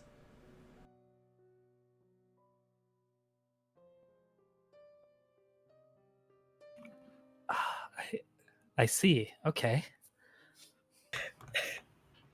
If the wood of the table could just spontaneously start rotting, it would be. Because his mood has certainly just soured. Um. Actually, Jock, what? Your family was kind of higher up. Kind of. Do you know what somebody's house would be looking for in a maid or butler? He swallows down the indignation of realizing roughly where this planet is probably going to have to go. And cleanly rattles off what's roughly expected of most house attendants, similar, from gardeners to personal attendants, people who specifically clean, those that cook, those that maintain animals, mostly mounts or hunting hounds, etc., etc. Yeah. Leaves out that all of their servants were like gloved 900% of the time.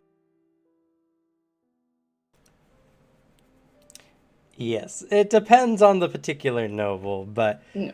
a lot of servants are either picked for their stately manner, dedication to their work, or just due to the personal interests of said lords or ladies.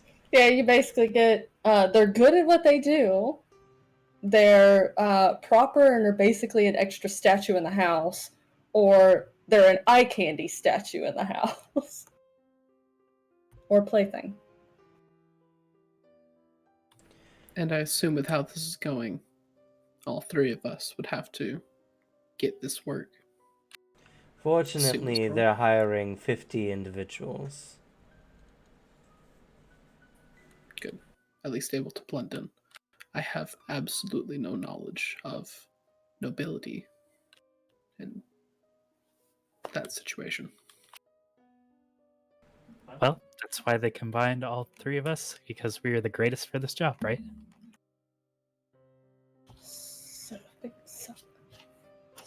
It's just the quietest, cross muttering. I believe, though it's not specifically told, that you were all picked for your more subtler approach, I'm sure, or innate talents for blending in with nobility.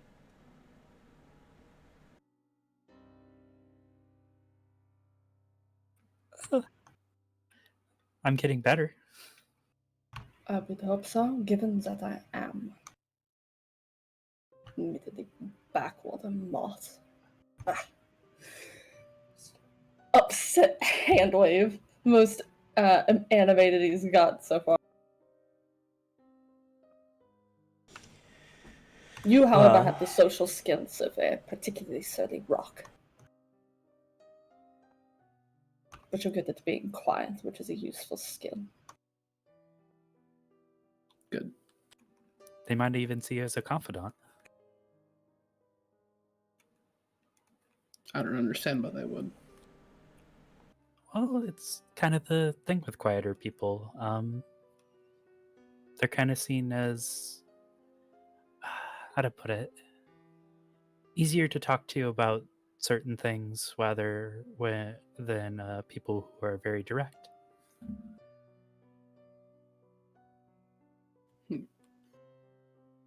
Well, I've been given further instructions on this matter.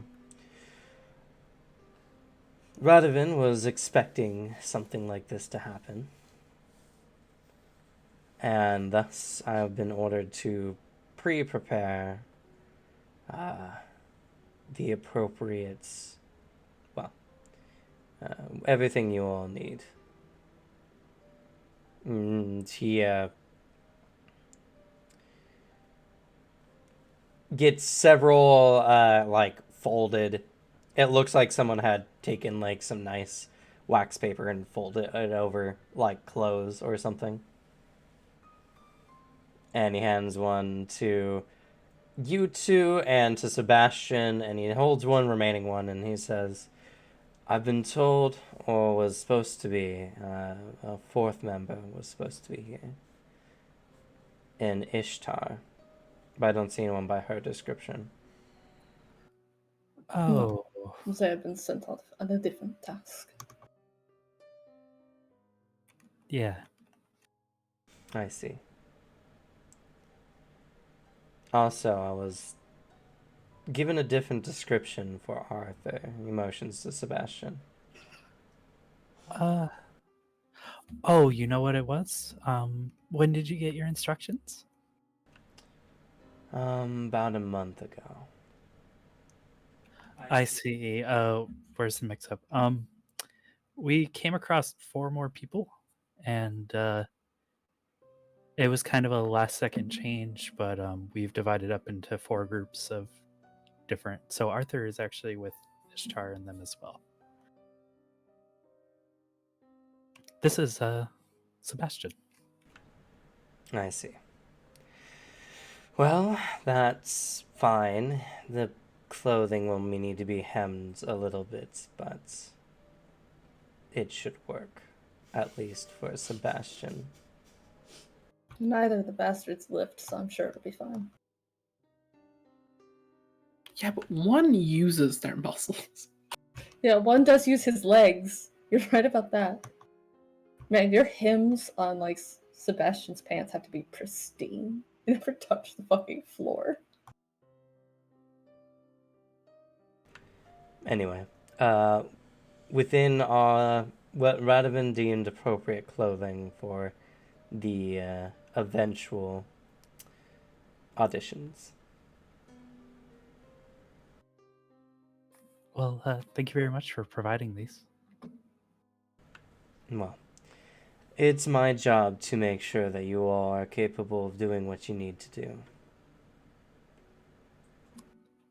I hope it didn't put you in too much danger. No, not at all. Like I said. Valjit was a very loner of a Vatella, and thus, even if he disappeared for a few days, no one would bat an eye. Though it's due to the very state of things that I'm unable to approach any of the family members without raising some kind of suspicion.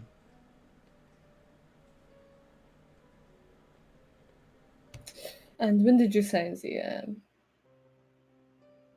recruitment will be taking place? It's currently ongoing. I'm sure they're expecting to do auditions until they fill all the appropriate roles. Is there a particular time frame? Oh, well, I guess she kind of like lifts up the poster, takes a look at it. The poster just mentions that going to the noble quarter, the 4th gate, the one with a it's a yellow carnation. That's the right one.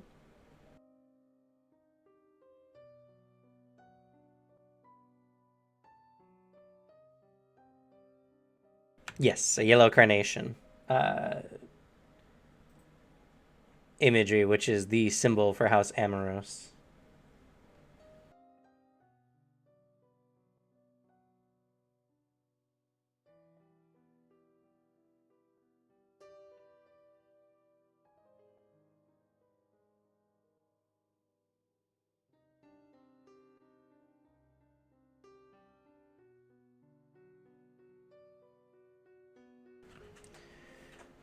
That between the hours of 6 p.m.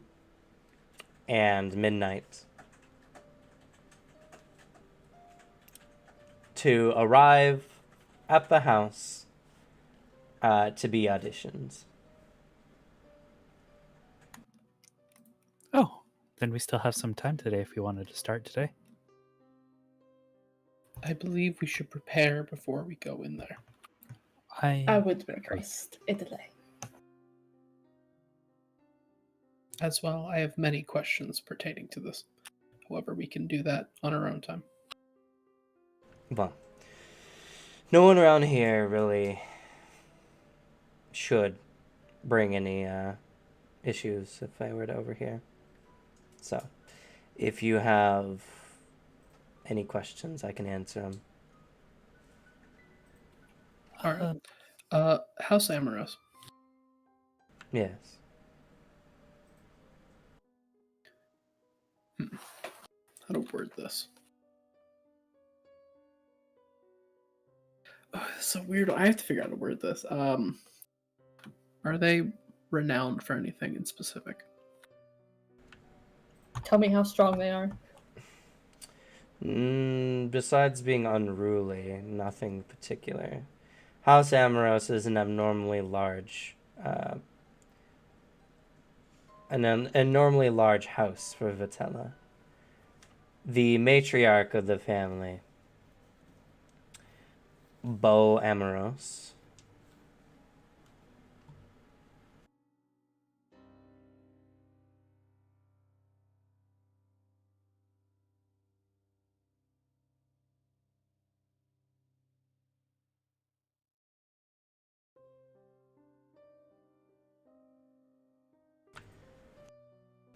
is known amongst her kind as a bleeding heart who takes in houseless Vitella. This has, for the most part, endeared them to the matriarch, as a houseless Vitella is defenseless against the many dangers that the region of Moth holds. And without a family to keep them protected, many become more base and just focus on survival, making them targets not only by the very humans they're hunting, but by the other houses as well, as such behavior is unbecoming of a Vitella. But not many houses are also willing to adopt so many individuals, or any. She will be one of your contacts. But none are renowned as capable fighters or warriors and such. There are a few that are notable amongst the house. Let's pull out the spreadsheet of House Amoros. Yeah, I was about to ask who are the notable Hearing that, members Uh, for something. that'll make this slightly easier for me. I'll be adjusting it in the City Rosencratz notes so that you guys will have that always available as well.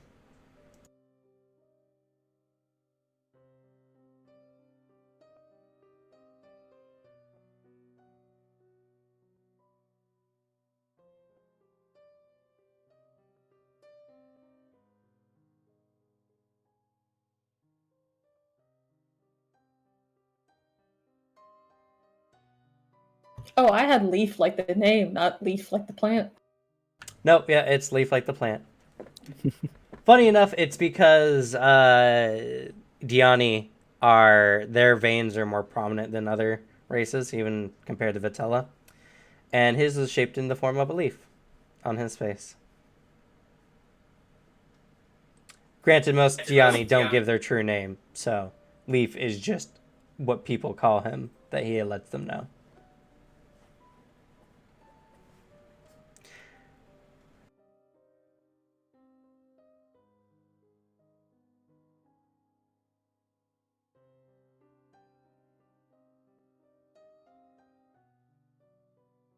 True love is remembering there's a leaf on your face.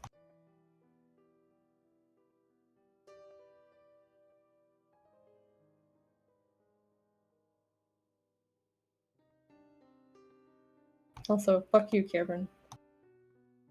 What? He's gonna have to stab everyone who, belittles him even once during this after it's done. As soon as they get what they want. All your heads are on the chopping block if you're shitty. Unfortunately, your group is surprisingly good at this kind of job. Oh yeah, well, we're definitely gonna need a gap day before we do anything. Got to go over etiquette and a bunch Well, of there's Sebastian that, needs to have but a long get chat there. with Jug. Yes, yeah. Okay. He's not too worried about you taking it to heart, though, because you're just, well, a calculator. So, continuing on from what you asked, one of particular notes there is Tristaval Amoros.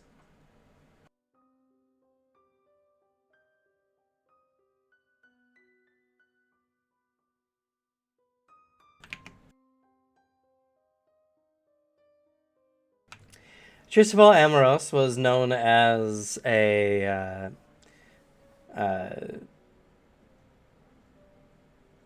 oh goodness, he was known for being a gluttonous Vitella in the past, who killed more humans than necessary, and was chased from his home for doing so. Since then, he has been on the run and has had many encounters with other houses as well as members of,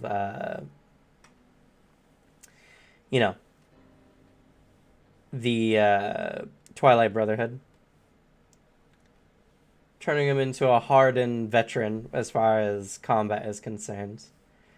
He was taken in by the Lady Bow and at his lowest state, and has thus been endeared to her wholeheartedly. He does anything he can to ensure that she does not come to any undue harm or any trouble. And he's known as essentially the taskmaster of the Amoros house. If anyone steps too far out of line, he is the first to step up and put them in their place. Amongst her actual kin, her actual sires, he is considered to be the closest to the family, without being a true Amoros.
Next is Donovan Amoros. Not another Dawn.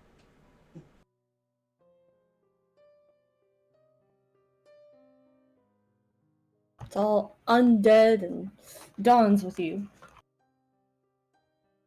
I'm sorry, I had to come up with 16 names. You have to give me a break. Hit the randomizer a couple more times, Cameron. Donovan was from a knightly Vitella family. Before the family had been destroyed by some witch hunters a long time ago, being one of the few surviving members. He was taken in by Lady Bow, and thus has pledged his loyalty to her. He acts as the general vanguard for the house, and he has a particular hatred for humans.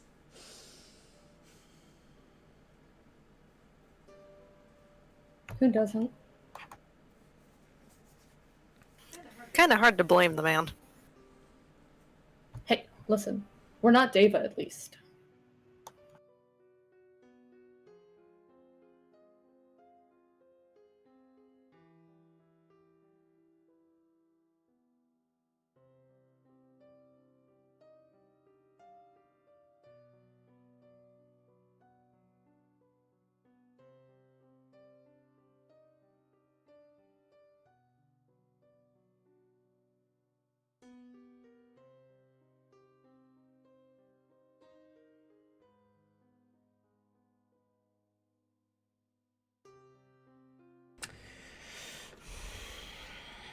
Beyond that, many of the upper levels of the Vitella, of the House Amoros, has at least some combative training.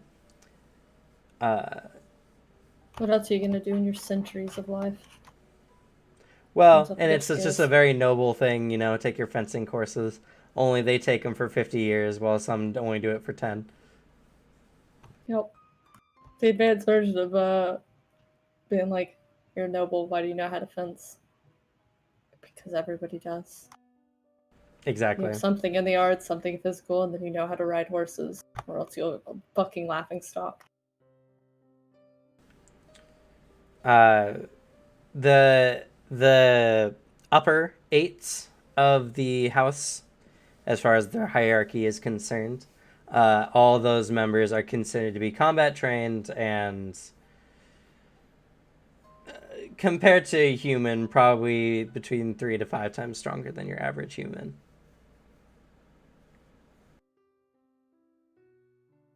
Do you need a napkin for your drool? The lower eights, which are known as the deviants of the house, are those who have been adopted into the home, but still cause problems for the family from here to there, act in a slightly less aristocratic fashion than they probably should. Nothing to the point of getting kicked out of the house, but many of them try the patience of Donovan and Tristobal as far as their conduct is concerned. Which Leaf, or Valjit, as his guise is called, is pretty sure that the increase in disappearances around the city are mostly tied to these 8 individuals.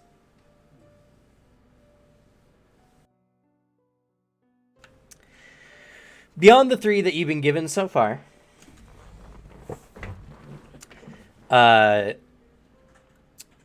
Lady Bow has 2 sires with who are currently married and have their respective partners. She has 2 daughters.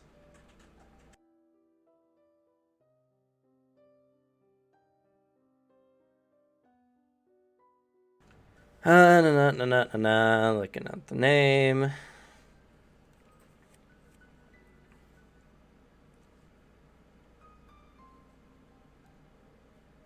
Brenadine.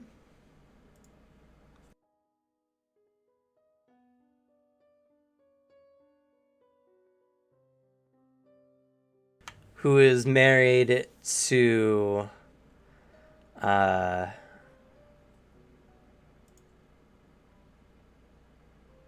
Jonathan. Wow, it's not very inventive that day, apparently.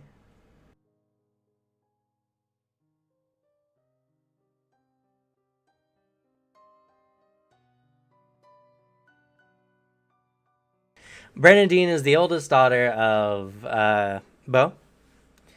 And she is the one who would have been declared the head of the house if it wasn't for what was, do you remember Iqbal's sister?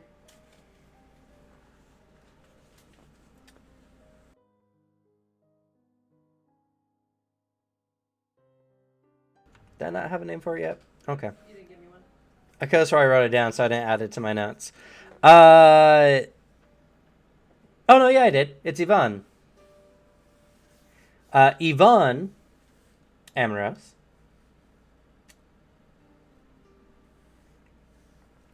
who is Iqbal's sister.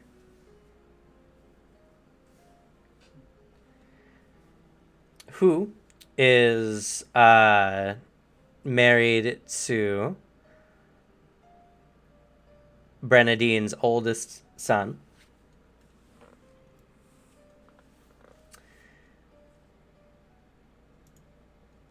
whose name is Victor.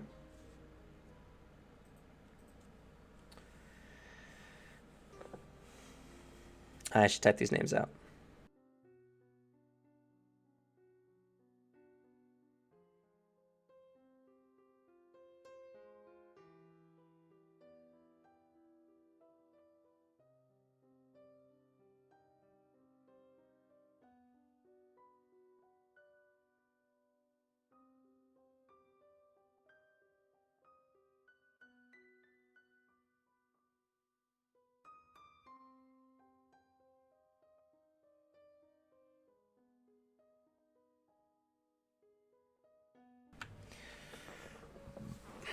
Bernadine is not quite the bleeding heart that her mother is. She is much more concerned about the purity of the name of House Amoros. And she has taken a particular distaste for some of the deviants of the house. Granted, she does not dare go against her mother, and so she puts up with him for now. Jonathan is a Vitella of no particular note, just a member of one of the 11 blood houses who is not near any prominence, who is taken in and married off as a the matriarch of the house has done some of their houses a kindness for taking in their unruly children and making sure at least that they don't perish to the darkness of Moth. And thus one of their sons were married off, and pretty much as kind of a kind gesture to House Amoros for cleaning up after them in a sense. Unfortunately, Jonathan. it's a less prominent one, so it's like, yeah, your eldest daughter. Here, how about she lose her standing because of an unfavorable match? Yeah, well, House Amoros wasn't one of the blood houses, so to them it was just it was an upgrade. Any connection, But as such, Jonathan holds no particular power or wealth from that family, and though he does not dislike his current lifestyle, the thought that, he was kind of given away as a thank you gift still hangs on him and has left him with some inadequacy feelings, making him more of a pushover. And since Bernadine is the much more aggressive type, he just becomes her doormat, more or less. As much of a doormat as a Vitella allows himself to be.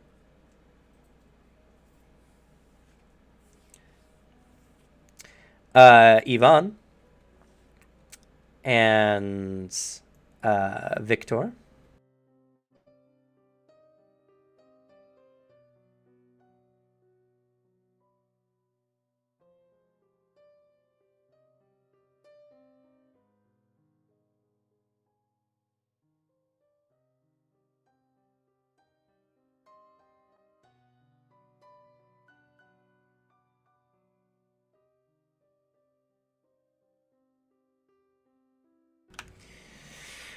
Yvonne is Iqbal's younger sister by a century, and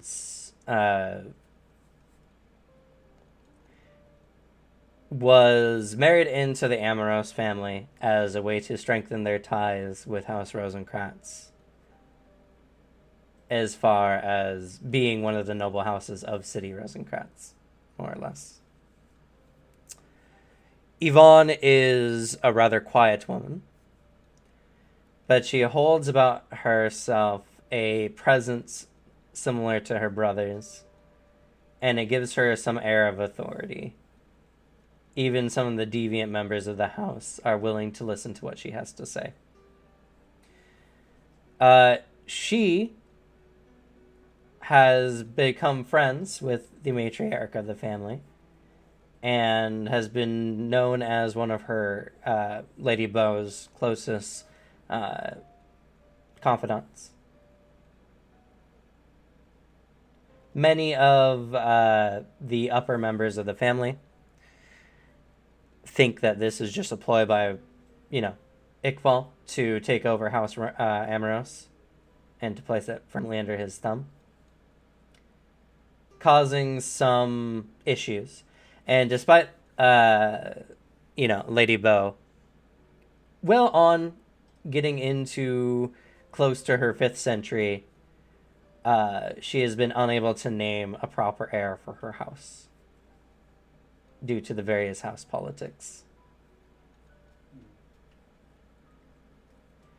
Victor, despite being Bernadine's oldest, does not share any of his mother's animosity towards Yvonne, and has become very close with her, and thus Yvonne and Victor have formed what is known as the wanted couple, is what they call them. Because if they were to lead the house, many of the proper members of the house, which would be Tristaval, Donovan, and some of the deviants,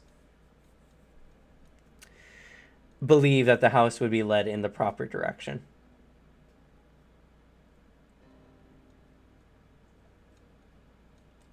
Though,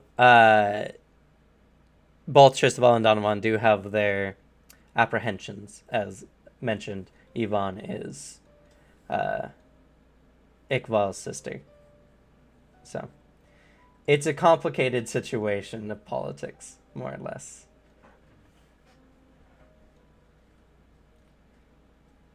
They're the right people from the wrong family, and it causes a lot of issues for the house.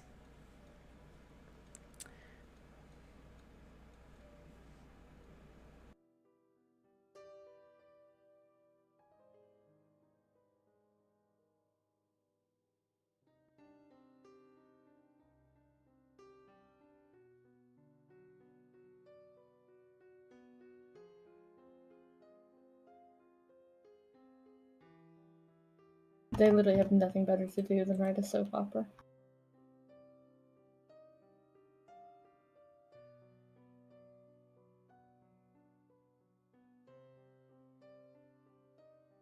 A solid third of all of my NPC notes for Jacques now is fucking Vitala.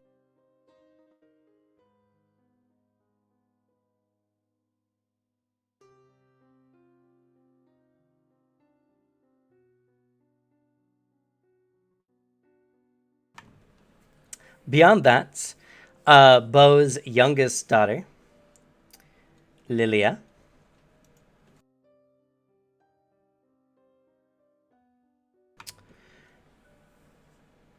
is let's see. Yep. Unmarried at this time.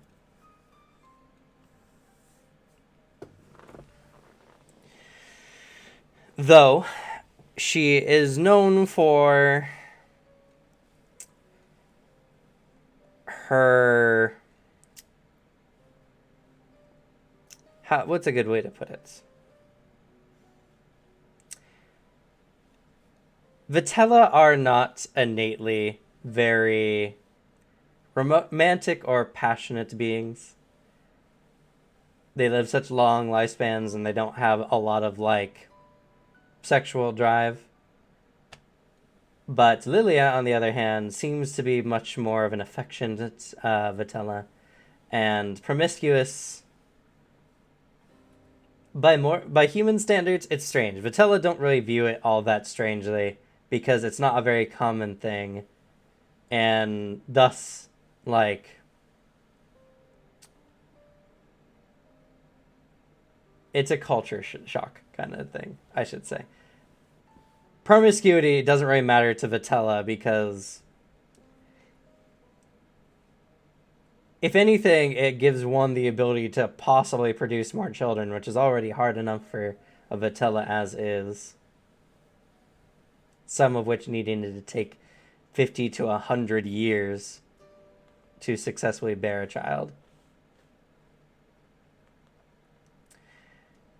And beyond that, it's family ties are only important, when it comes to fortifying relationships between families. So a daughter who is currently unmarried and still technically available is not a problem. If she bears any Vitella out of wedlock, though, those children will be rendered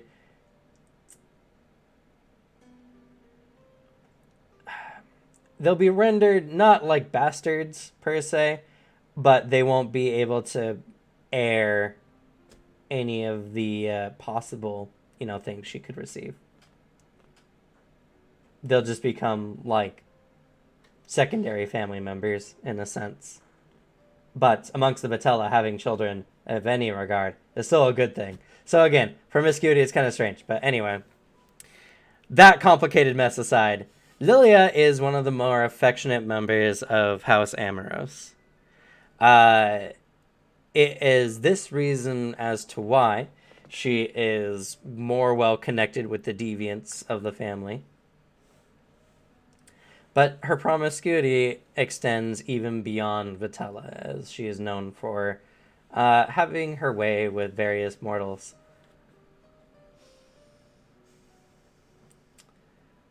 Granted, this sometimes leads to accidental happenings of mortals going missing, as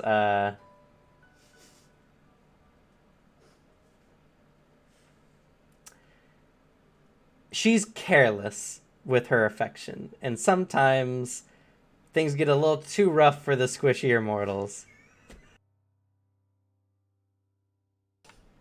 It's not due to gluttony or a need to feed, but more of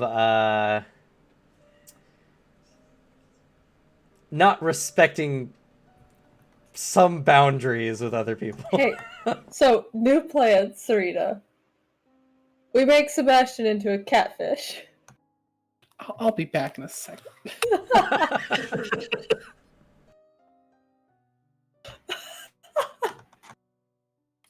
He actually left.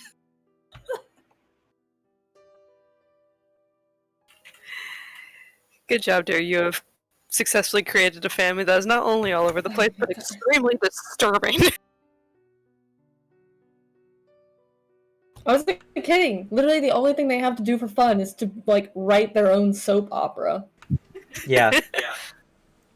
I made the house dynamic and chaotic, as that is what House Amorous is. Fair. I mean, Jacques alone is just looking at their house flower like, really? Yellow carnation? It's kind of fucking pathetic. Disappointment and rejection. These are a bunch of reject bastard children.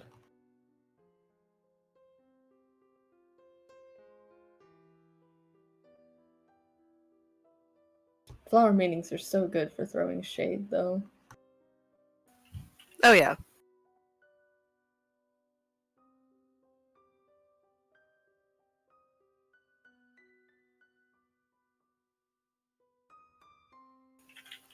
I do find it funny how the symbol is a yellow carnation pretty much going up against a rose.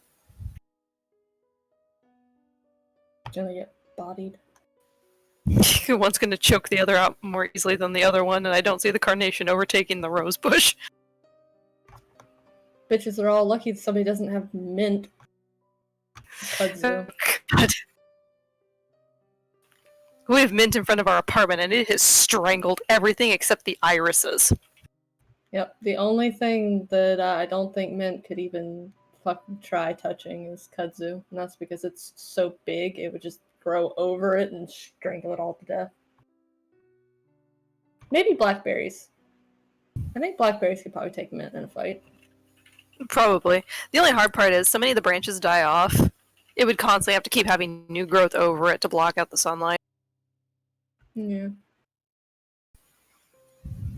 I'll have to experiment with that, actually. I'm curious to see what happens. Just green warfare. You don't like somebody, you just bomb their yard with mint. Or just Mint and blackberry. Let them deal with both. they just join forces and it becomes like a blackberry mint thing going on. Actually, I can think of a worse one. Bamboo. Because it takes forever to uproot it. That's fair. Bamboo's pretty fucking heinous to deal with. According to my mom, It's when not the house we too moved bad to which is- control its spread, though. If you just get this, the sprouts. Yeah. Shoots. And give him Please, like a... God, Alex, turn around and pet that marshmallow. Cat on my lap. It's making it hard. Yeah, take the cat with you. Ripley's like, wait, why are we moving? Baby. God, they're so tiny. My cat's bigger Yeah, than your hurry up. dog. Yeah. Acer, you could actually beat up one of the dogs. I mean, you could probably take Finn if you really wanted to. Except you're a coward. Anyway, so the upper eights are the Vitella of notes in the House Amorous.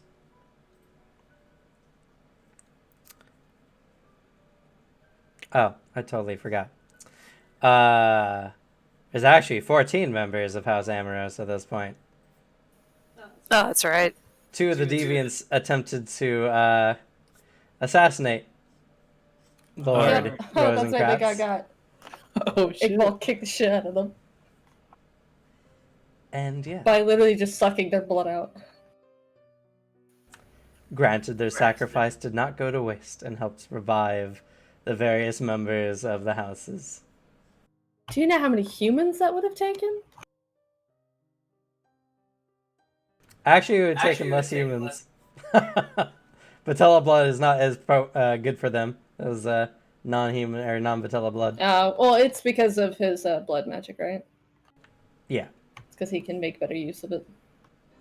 Yeah, he's more able to extract the vital energies from it. But There's also been humans going missing as well for the revivals. It's law of Attila. Yeah. Yep. So who's the fourth child? You've mentioned 3. There shouldn't be 4. Okay. I got the No. number wrong then. Okay. Lady Bo has 2 children. Oop. 2 daughters. 1 is married. Then there's Victor, who is technically her grandson. Vel has completely frozen. Yeah. Oh, you're better. A little bit. There's movement now. Yeah. I'm still getting a real low bar there. And you're all very pixelated. I've been Are we at dealing least with- coming through clearly? We'll see if my internet recovered. I've been dealing with shit internet this week, and from what it sounds like, I'm It's stuck sort here of for mostly. another week. Yay. Are you going to be here for another week? There is like a winter storm happening on the mountains. I am fucking stuck, and I need to be back in at least 2 weeks.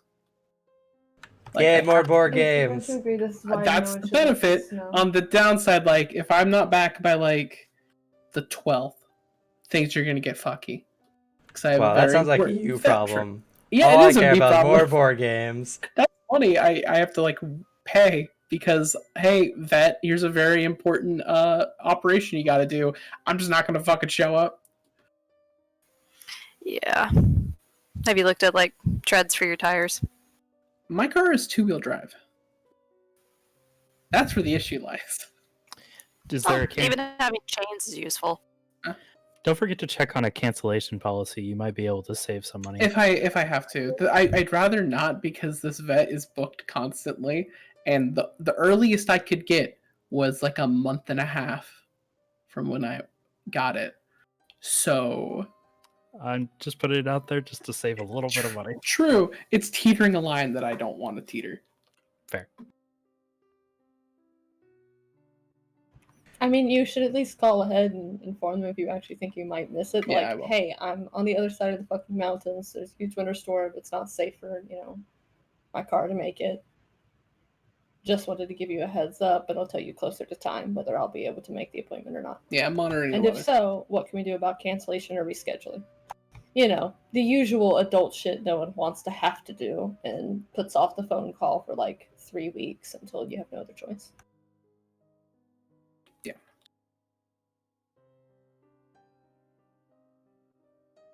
So who are the other kids? The other members you're talking about? No. There's no other direct. Well, there's the deviants, but those are the schmuck vampires at the bottom. Oh, fuck those guys. I mean, if you want. No, I'm not Lilia.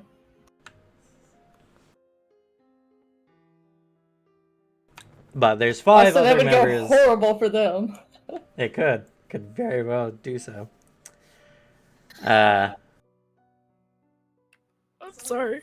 I was just thinking of like the call an ambulance for you, but it's like Jock and Ilya. Shotgun's a big She accidentally difference. kills people, and it's like, oh no, honey, it's going the opposite way this time.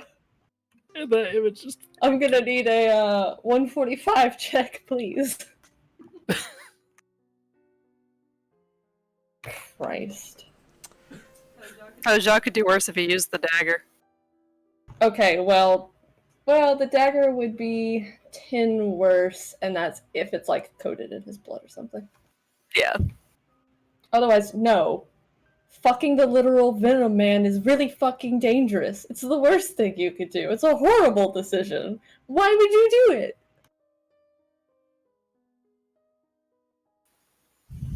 Well, when you're That desperate, you dagger can should throw not into go the wind. down. No. also our camera is very pixely. Is it? Oh, good, Probably it's bad not. internet. Because it looks clear on my end. Y'all's cameras look like Yeah. absolute shit, though. Oh, it Maybe isn't it's me. too smart. Everybody looks fine for me. Well, Yay. except for Cameron's occasionally. But That's I just think, because Cameron's camera is weird. yeah. The joys of Wi-Fi compared to a nice wired connection. I mean, I'm on Wi-Fi. I'm on Wait, I Wi-Fi. just have connection issues. Ethernet's so much better. Damn it. But also our internet where we are is not that great. Hi, Ripley. No. Bye, Ripley. Oh, the attack kitty. And I don't want to Suzanne, put at them some on. point, you're going to have to jump into the City Rosencratz notes and put in all your family names and descriptions. Sure. I may have to go over the descriptions with you again, but I can do that in the off hours. Yeah. Actually, that's a good question. Do I have the ability to edit the notes? Yes. You know, the one Cameron upside of put the listening to bakery's somebody name in else's. places. Gasp. Shame. You know, one of the I'm benefits sorry. of listening to all this Vitala family drama is like, Jacques like, ooh, finally, someone with a far weirder family than I. Thank fuck. And now he has to interact with them. Oh no. For everybody involved. Oh no. Serena, do the talking. I have a feeling I know what Sebastian's part is going to be played in this. Run, Sebastian, run. I better not. I already told you. He's the Ilium bait. I am not doing that. You know, if you run, it makes it more of a chase for them. Some people are into that. I'm There's a sorry, pretty good Alex. chance she's into I can't help this. it. We'll move on. We'll move on. I'm not gonna hang Sebastian out to dry. So, those are the ones of particular notes. The other ones, mostly, are lower level Vitella members of the house, with nothing particular other than their personalities. Nothing that anyway Leaf has decided to take a note on. Of the people you guys are supposed to meet, you guys are supposed to meet Bo Amoros, Ilya Amoros,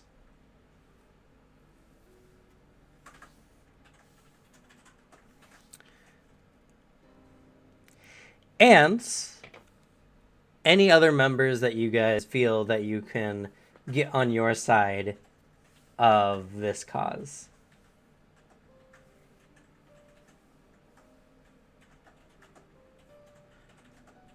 Donovan is one you guys should avoid at all costs.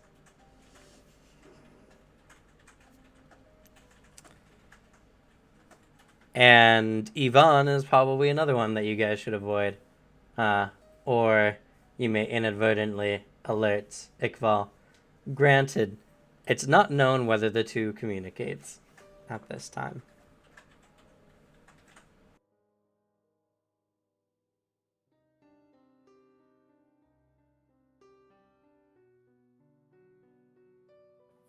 What about the one that enjoyed draining humans at one point? Has he changed his ways? Is that what I'm understanding?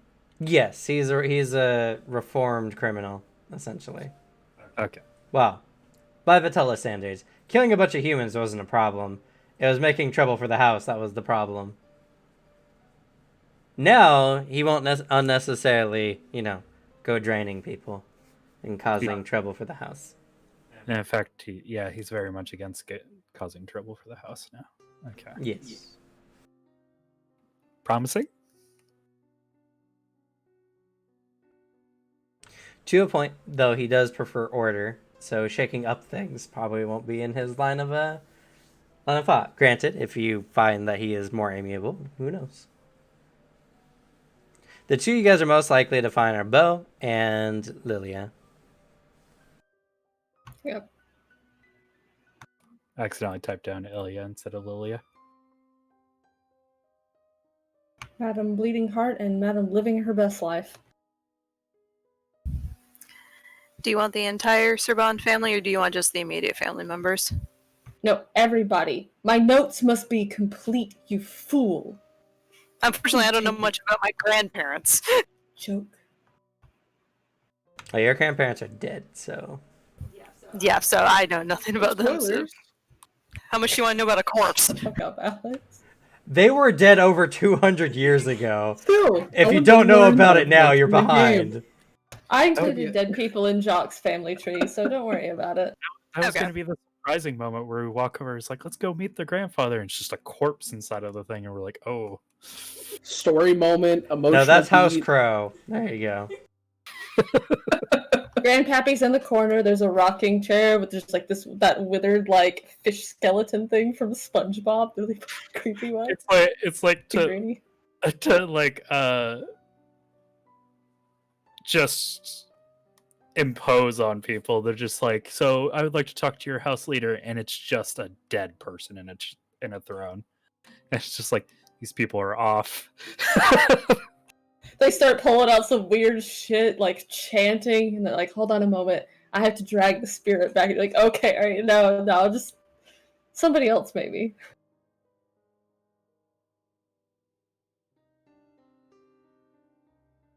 I honestly hope half of the mystery of the Crow family is just them fucking with everybody else. It's like, yeah, we're into weird occult shit. But what if we be like fake being into really weird occult shit? Gonna drive off the normies. Effective.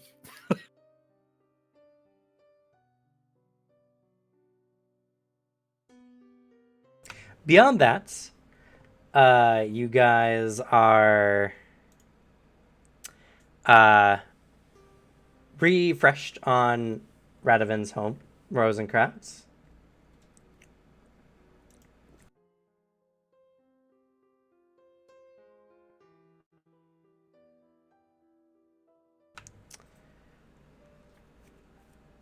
What was your aunt's name? Justine. Justine, that's what it was. So there's Iqbal, head of House Rosencratz and founder of the city Rosencratz.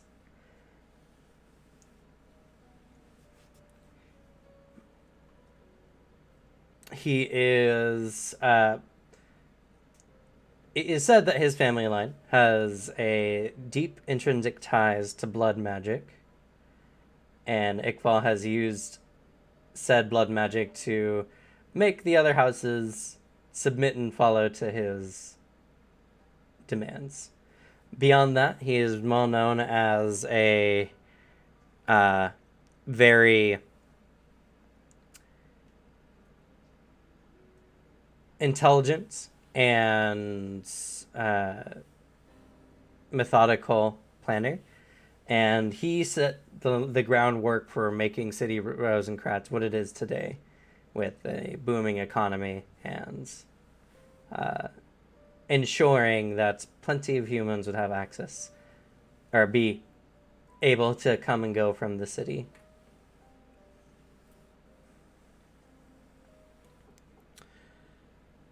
Then there is his wife, Justine Rosencratz,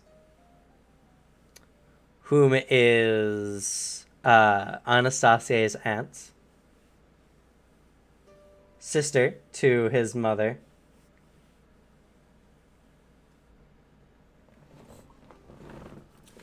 She is not quite as fiery as her sister is,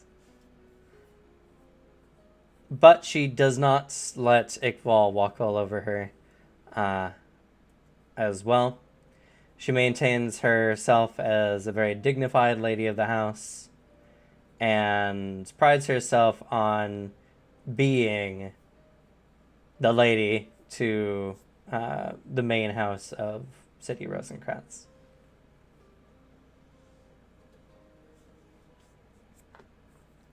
Then there's Radovid. You guys know all about him. I don't think I need to give you any special notes on that. and his younger sister, Amelie.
And the only thing about Amelie really is that she is Radovin's younger sister, and also she is more willing or proficient in blood magic than Radovin is.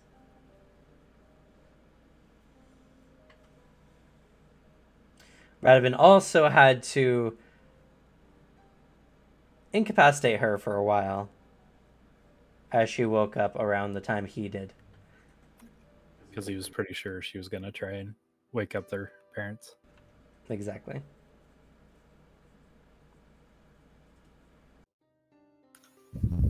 Which totally is not going to bite him in the ass now.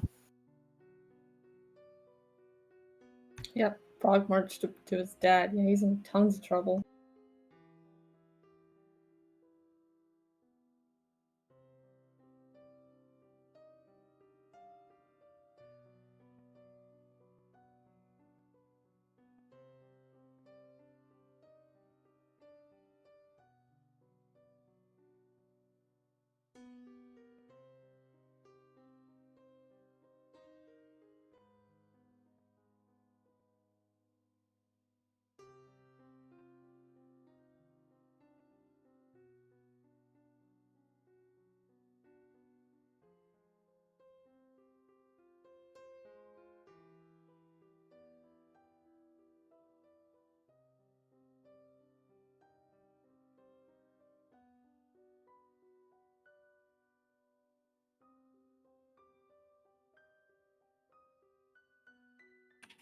I just saw the change in your name, Alex. The dark reflection.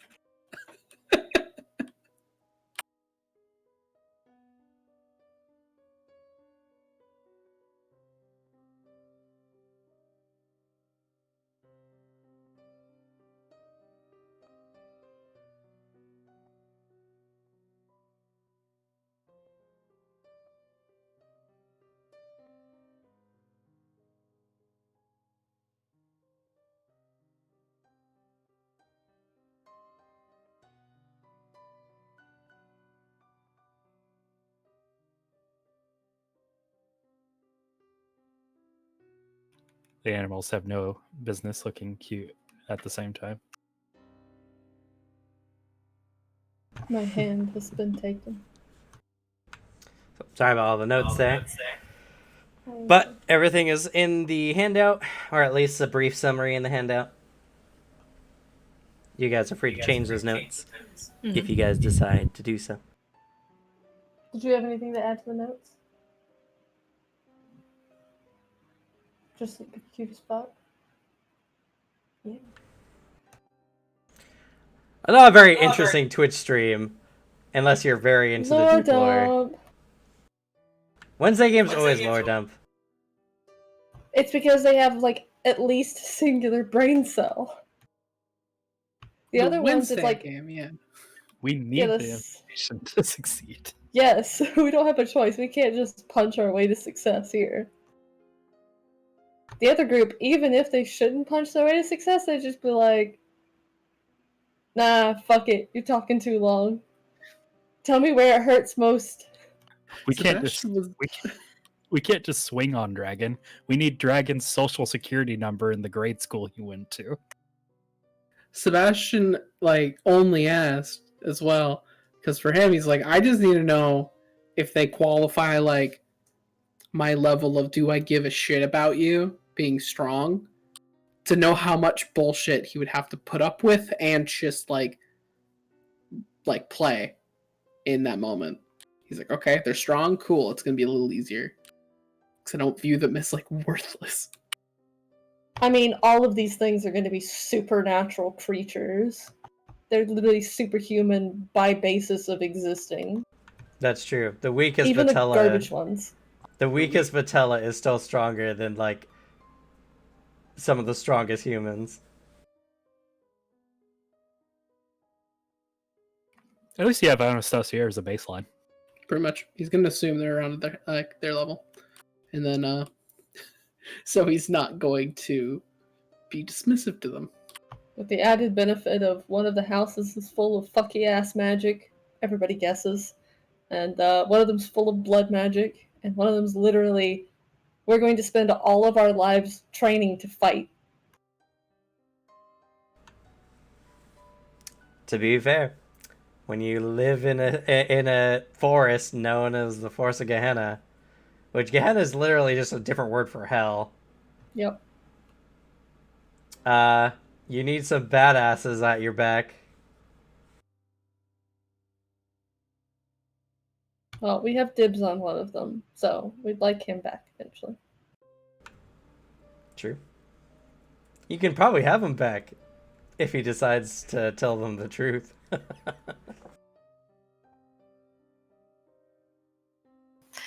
Not right off the bat. Let him at least enjoy the family before he stabs him in the back. Just soak up your mom looking at you without murderous intent a few times. Yeah, enjoy it while it's... It's like, you know what, mother? I didn't do it for duty. I left because I wanted to. Radovan I wasn't I hard. ditched all of you. Just watch I her didn't heart. even know Radovan was up. Fuck that guy. Fuck that nerd. I went off on my own. I had my whole rebellious phase while you guys were sleeping, except no shit, it's still on. But not fuck you, because you're my mom and you'll kill me. Dad, though, fuck you. The test was accurate when Lauren said, I can buffer you from dad. Not mom. Moms just do be like that. Yeah. She's the only non-combatant in the house, and yet everyone doubts that as the truth. It's because she doesn't need a sword to hurt you. That's why she was chosen as Lady of House Serban. She goes for the soft, gushy bits under the armor. Your AT doesn't help you. Not with her. You may not catch hands, but you'll catch these words. And they'll destroy you emotionally for centuries to come. And as a reiteration, just for the imagery of the Vitella so far, the Serban men and Lauren Teeve all have platinum white hair. Iqbal has white hair. And Anastasia's twin and his older sister, as well as his mother and aunts, as well as Radovan and Amalia all have red hair.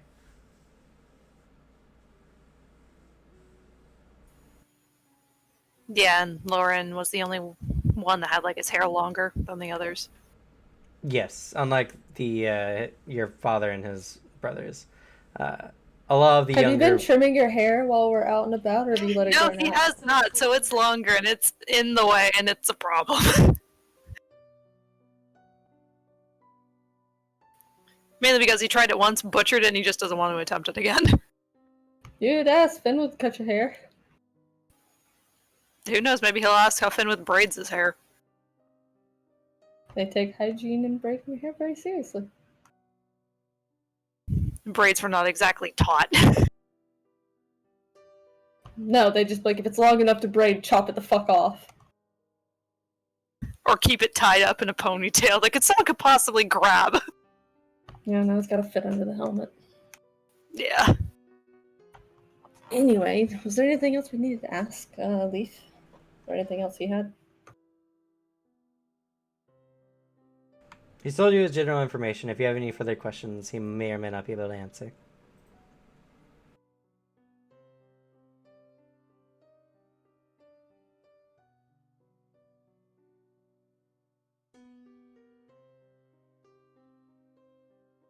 I don't have any more. I think one thing of particular note. Yvonne had woken up several months prior to this whole event happening.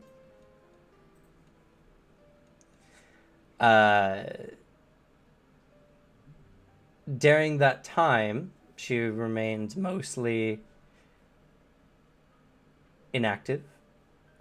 She did keep some of the various members of House Amoros in check the best she could during that time, but obviously hadn't been overly successful because there had been some disappearances in the city at that time, as well as the assassination attempt on Rosencratz, Iqbal. Which you guys are notified that several members of House Amoros had suddenly gone missing on the eve of Iqbal's resurrection, or at least his awakening from torpor. That's interesting. Iqbal's sister didn't try to wake him up.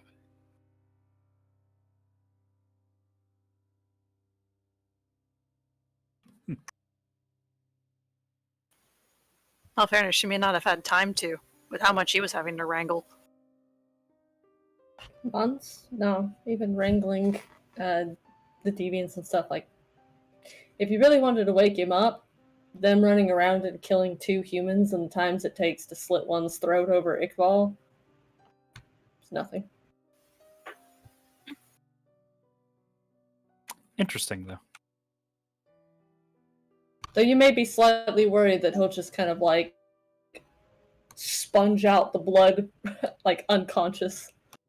It's like whether you're trying to assassinate him or not. But I doubt anybody saw that coming, though they definitely should have. I kind of figured it was something, about but it them was like standing over the coffin, not immediately doing something. We knew they were going to get crunched. kind of had an idea. Just as scary as I thought it would be, too.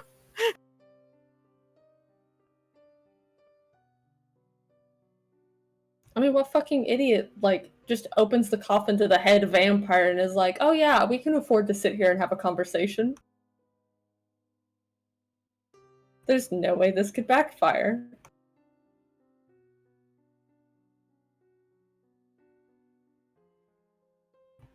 Alright, well,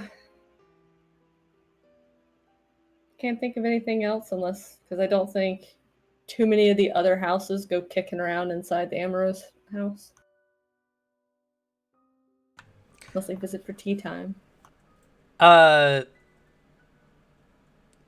mean, the Sorbonnes may do so officially to see how everything is and to maintain order. But the houses tend to leave each other alone as much as one can. The Sorbonnes have been incredibly busy as of late. I guess you guys are giving this information as well. The Sorbonnes have been particularly busy as of late. They have been frantically attempting to get a grasp of the city and their surroundings. And thus, many other members are patrolling the city or observing various people of the city throughout the evening hours and nighttime hours of each day.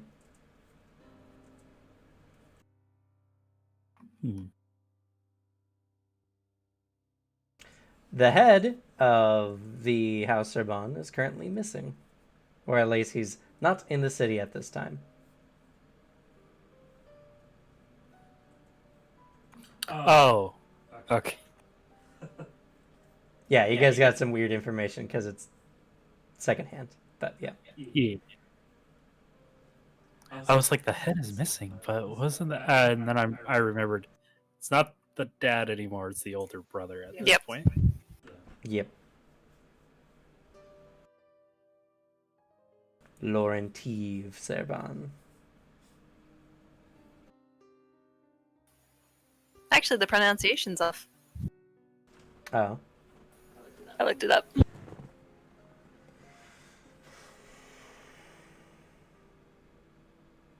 Tissue? Yep. Romanian names are fun. I like Laurentine better. Laurentisu. Oh, that's how you choose to pronounce it. I mean, it's your family, so if that's his name, that's his name. No, let's go Laurentiu. I just put down the official one if that's how you wanted to pronounce it. Laurentine sounds so much better. Okay.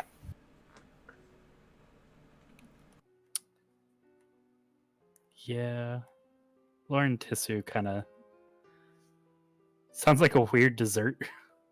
It doesn't sound good with just It's in, like, Tysoo is the phonetic. Tissue. Which is funny because apparently it is the Romanian version of Lawrence, and I don't know. Laurentine. It sounds like a Japanese version of saying Lawrence. The only Insu there is Brentsu. Laurentisu, that weeb. Just kidding. Laurentine sounds better. Mhm. Anima. We'll stick with that then. My internet tanked again, but I think I have recovered. Still look good on my end. Oh, I was definitely gone for a little bit there. I could still hear you guys, but it was like a gap of silence and then and then nothing and then The fast catch-up one. yeah. Like, I appreciate Discord trying to fill me in, but it's utterly incomprehensible. There is nothing to be gained.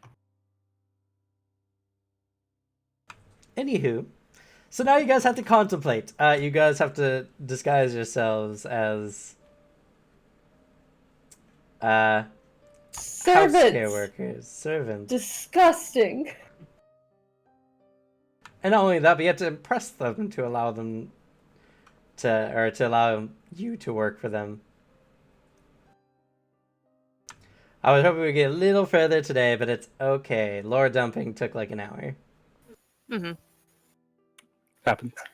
House Amorous and all of their soap opera drama. Well, at least we got everything we need besides the time we need for Sebastian's clothes to be tailored. And for both of you to get a re-up on etiquette classes for Serena, or at least the basics now of playing the role of a servant, some form of caretaker. And then Sebastian just needs the whole reel. First question: what is a noble? Just... Alexi raises hand. You're certainly not. Put that back down. He is. he's Not by his standards. He's the equivalent of a Hoffman noble, which is a warrior. Disgusting. And now you guys have a bunch of information on House Amorous to mull over and plan your attack on. Sebastian has like little tidbits of the whole family. How can he use this to his advantage?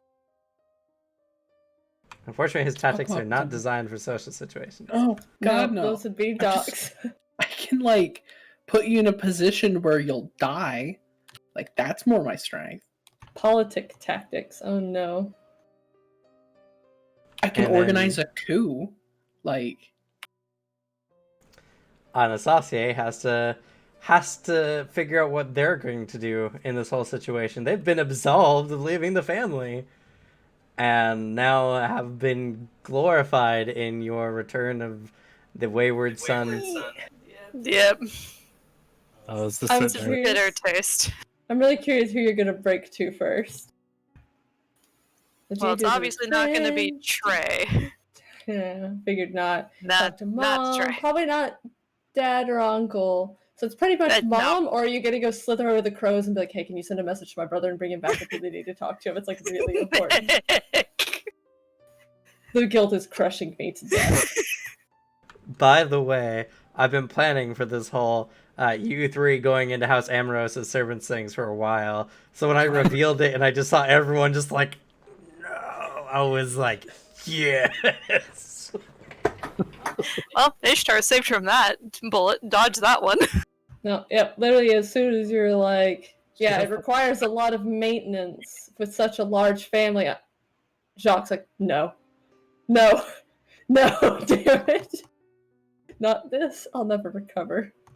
Luckily, no one cares what happens to the ass end of Moth. But there's still a chance. His pride will take a blow. You owe him. You and Radovid are gonna owe him forever. He's never gonna let this down. He's never gonna let it die. He's gonna extend his lifespan just so he can live longer to bitch at you two about causing this. The insult. Actually, with Key. Yes, he can. He can with Key. Hey, sir, are you zoomies? Zoomies? You never get those. Oh, hi. So we're gonna end this session, unfortunately, as it's 10 o'clock. It's fine. Our characters aren't doing anything the next day except preparing. So as soon as we leave this fucking pub and go back to the hotel, thank you, Ishtar. Dog's popping up with that wine.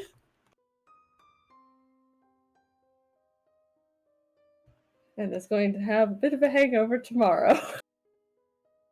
It is the only thing that's going to soothe the pain. For now. The problem is you're going to have to find something better to drink once you're out of that house. Jock's got money. He's gonna get wine drunk the first night, but he might have to reach out. So let's go ahead and do experience, shall we? I'll give you guys 15 experience points as my interpretation. It was a lore dump episode, not a lot to do. But, you know, I did like Serena's friendliness. That was a fun part. I also loved just Jock and Sebastian doing the yep. Like just doing little tidbits of conversation. I have it here that you're a ray of sunshine. Oh, and then both like, yep, sounds about right. Oh, I would love some food. Both of them. I would not. We'll make friends with people, and that's how we'll get our... No, we won't. It was a good dynamic. And Anastasia having to go through the stress of doing it with your family. You came this close to the dirt nap. The dirt nap in the garden. It's okay. Daddy lied, and now you're gonna have to admit the truth. Eventually. It'll be worse because you've let them live in this life for a little bit. I can't wait. Fellas feels he can leave with the excuse of, I'm not marrying someone from the Amorous family, I better go find my own bride. So, no difficult actions, no good ideas or plans. You guys didn't really get that much story session. Anastasia's travels give him a taste for weird shit. He ends up marrying a crow. No. Yeah. In all fairness, he'd take that over the Amorous family with their reputation. They're like, oh, I have this shrunken head I use for magic, and it's like, yeah, it sounds like something Fenwood would do. No combat awards. Serena gets the face award. Prepare for a lot of those. The next month and a half, 2 months. Fair.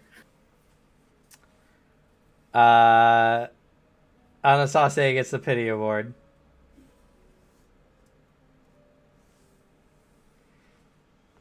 it sucks to lie. It's worse when other people start lying for you.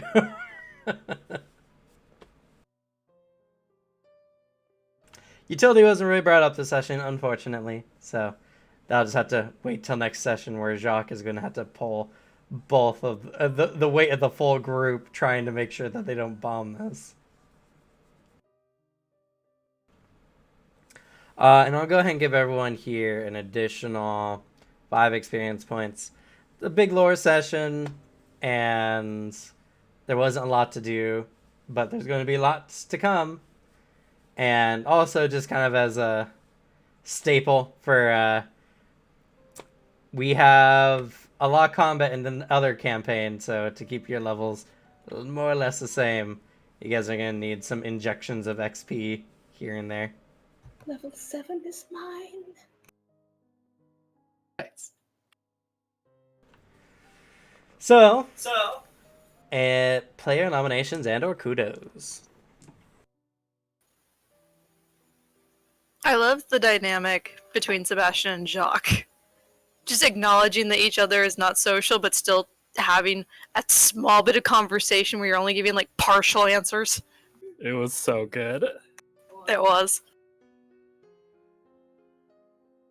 It's fucking Serena just asking just questions.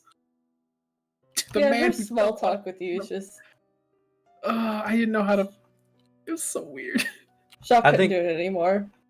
All 3 of you deserve. You guys put a lot of character into going to the pub. So, I believe all of you deserve a player award for sure.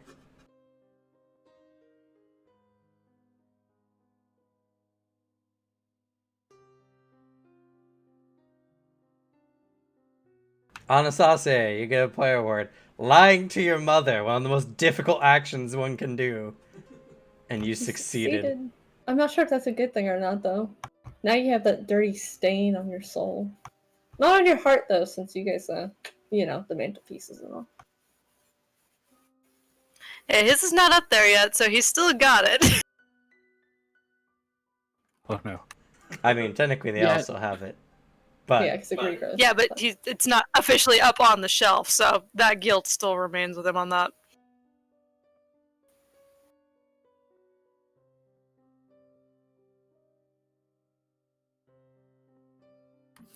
I'm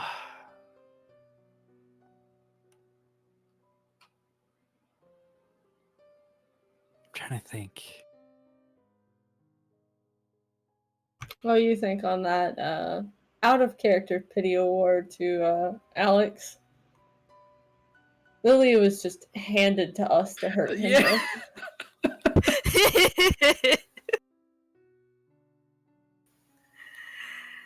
I feel so poke bad for fun. your character. But I promise I will never put your character in that kind of position. So I'm you know how you aware. feel about it. I'm aware. I did find it very funny, but also it gave me a very good chance.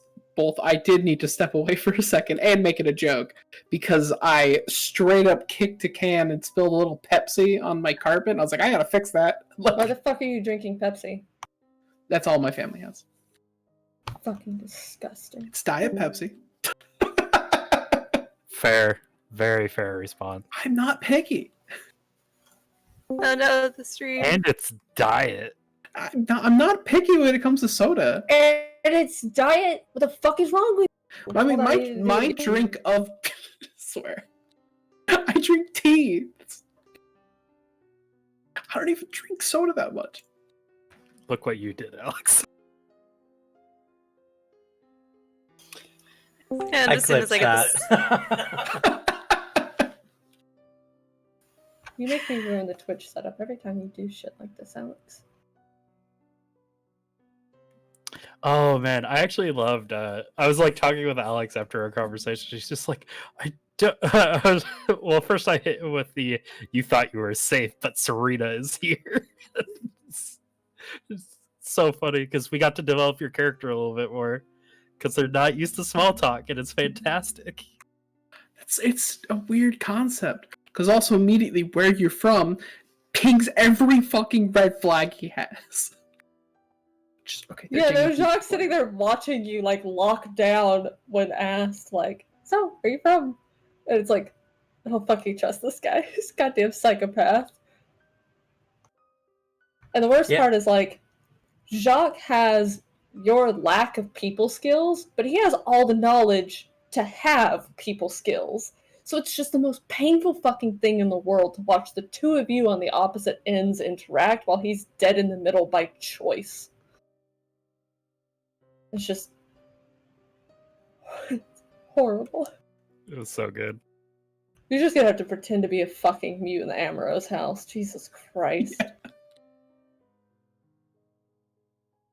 You're actually Don't gonna worry. drive Jacques to religion. I have plans for all of you. Fuckers need Abel. Good thing you happen to know someone that's a former sister. She's just now in hell.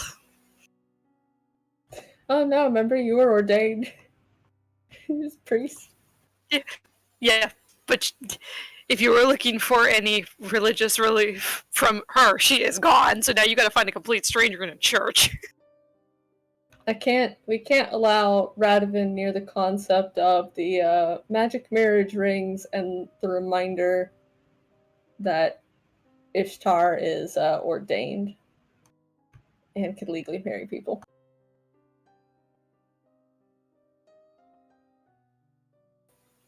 Yeah, we didn't tell him that story, did we? Because I know we mentioned that town to him. I don't think we went into detail on it. I don't think he knows that the mayor was like, yeah, no. By the power in me. Yeah, I think. I think we kind of glossed over That's fine. Fantagoria. Jock doesn't want to talk about anything that happened in that backwater scum-ass town. Especially after that wonderful taxidermy. Oh, the taxidermy is bad, but I think the fact that you made him do arts and crafts with the family was a real tipping point before the redneck wedding. The glitter confetti bombs were pretty rough, including your glue ball. I also love Sebastian's complete lack of trust in people, because Serena's just like, so why don't you tell us about yourself? And it's just like, eyes narrow. Why? So we can be friends. Ugh. This is strictly a working relationship. She will break through that. That's maybe. That's how it starts. You let them get a centimeter. Then they take the world. As unfortunately Jacques has learned with Radovan. And that lovely trip to the art museum. God, that's something I'm dreading if it happens. Just fucking Radovan trying to get his hooks into Sebastian. Though, for what it sounds like, he also thinks he's a psychopath, so probably not going to happen, which is very good on his end. Yeah, I think the fact that he was in a bad mood when you first met him kind of set the tone for him being more protective of Serena, so that he's not inclined to want anything to do with you. Which is good. He'd rather you slither into a gutter and die. Should I take it up to a whole new level and just be like, he knows how to help. He knows how to fend for himself in the wild, guys. Oh no, Radovan's just my God, you don't have to speak with him anymore. Jacques back there nodding slightly, yeah, I thought so too. Just don't have Serena and Arthur. Just don't have Serena and Sebastian wearing the rings, because they do look like wedding bands in front of him, because then he'll think something happened when he was gone. That's why Jacques took the ring, because otherwise Serena and him would have it. No. Worst part, he'd be yelling about the symbology of that, something just Sebastian that has never heard of. That those marriage bands, oh what? What are you talking about? This is a ring that lets me see their vital signs. That's all it does. Listen, the logical benefit of the ring, keeping it from being a pair between you and Serena, and the fact that you don't understand what the marriage band is the only reason it's in Doc's pocket. At least it's not a lumberjack. Yeah, no. I don't know. I think he might pick the lumberjack over Sebastian. I don't know. I honestly don't know. Both are rather unappealing for their own reasons. Listen, everybody met at a rough time for Radovan. It's still a rough time. What are you talking about? Well, that's what I'm saying. Is like our first meeting was, there's a lot going on. He's not in a great place right now. Of course, he's going to be suspicious and kind of take them all at their worst. In all fairness, Sebastian didn't do anything to build his confidence by just staring everyone I down. meant everybody else. Sebastian's a fucking psychopath and should not be trusted. It doesn't help that like our lesser brain celled group was just, most of them were just like, oh, there's gonna be a fight. Okay, hell yeah, let's take them all out. Yeah, they were too busy Fuck on yeah. the like bloodthirst side of their usual spectrum of interaction. It's fine. Radovan will eventually just see them being a bunch of dumb idiots palling around and being nice. When they're not riding high on demon hunting and fighting vampires because it sounds fun. And fighting each other because that's how you bond.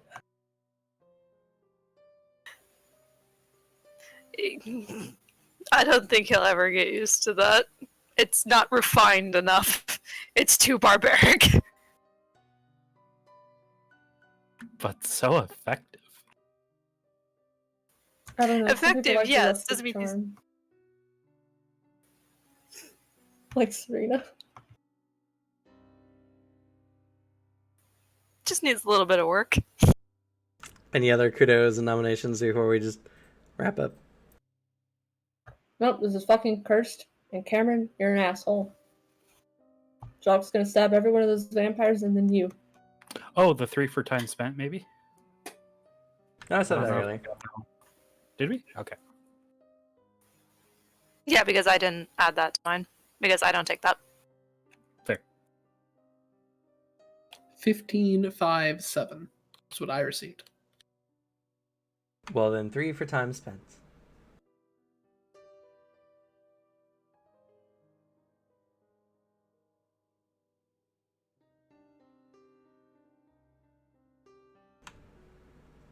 If there's no Now other I'm gonna nominations level and up the duck. kudos, I think we're good to go.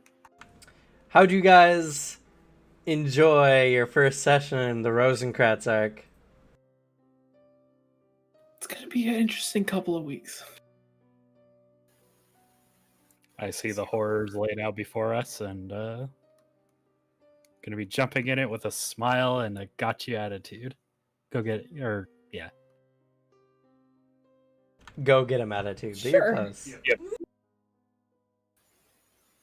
You get an A for effort.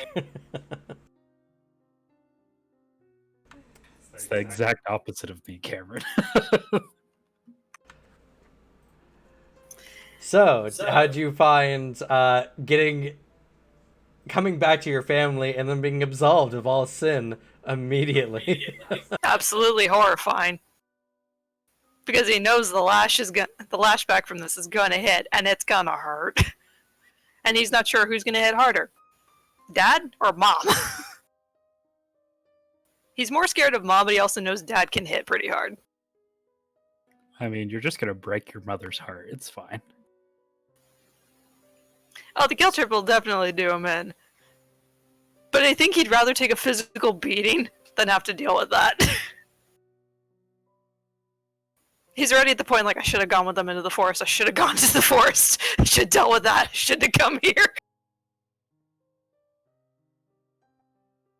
Also, how do you guys think about, Radovan essentially assassinating an Amorous house member and replacing them with a spy?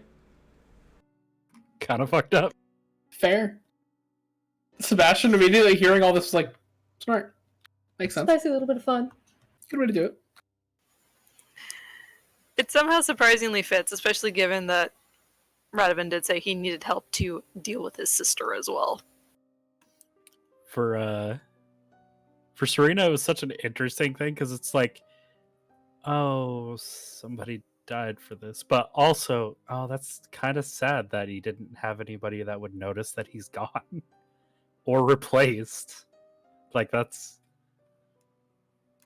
Cares about literal deviant vampire known for slaughtering people. I mean, he's not the one really known for it, but they're all kind of in the sus bin. I don't know. There's a bit of poor guy in there. I mean, I was expecting more shock that Radovan would even do such a thing. It's surprising, but it's also like the situation in a way kind of tells how like important this is that he would do that. But also, I wasn't surprised because my character was the whole time like, yeah, smart way to go about it. Good job. Good on you. Like, makes sense. You know, I really don't actually find it like super surprising. And that's probably just because like Jacques' immediate like response to that is like, oh, okay, so he can play the game. Got it. I mean, a little fucked up version of the game, I guess, but that's what happens when you're supernatural. For Serena, it was more like she didn't really think about it like that. As Radovan She having thought, ordered it, it's like, oh, you're Radovan's friend, and this is what you've decided to do as a spy. Yeah, that's what she thought. Thanks, anyway.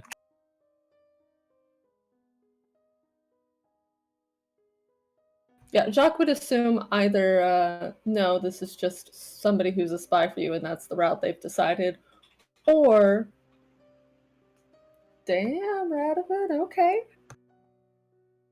Good on you, bud. Can be a little cutthroat. You might have what it takes to get it done. Yep, nope. He had Leaf do his thing when he planned to leave the city.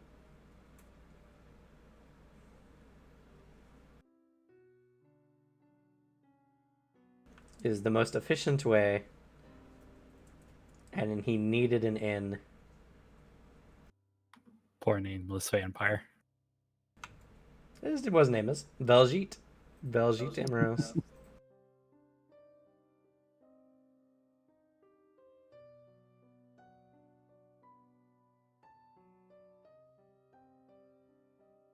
I do love the Jajani though. They're like a really interesting race for being a race that's supposed to be unremarkable, I guess, is their talent. It's a very weird. It's a weird line. Well, they're known as the people of the spider.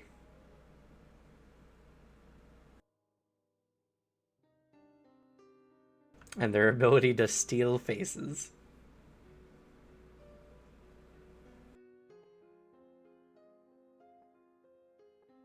They have a lot of cool powers. But it's going to be fun. I'm so excited. I wish we had gotten to the auditions today. I was really hoping to. Soon. No, but we know Jacques is getting drunk right before the auditions. No, that's why he asked for at least one gap day. To get at least like the basics covered with them, to get his clothes fixed up, but a large number of it was, oh no, I can't do this. I can't do this. I need a day. I need a me day. And that me day is going to be getting fucking smashed on a whole bottle of wine by himself. And probably over the course of this, depending on how it goes, there's going to be a couple nights where he's just going to need to go and get something harder.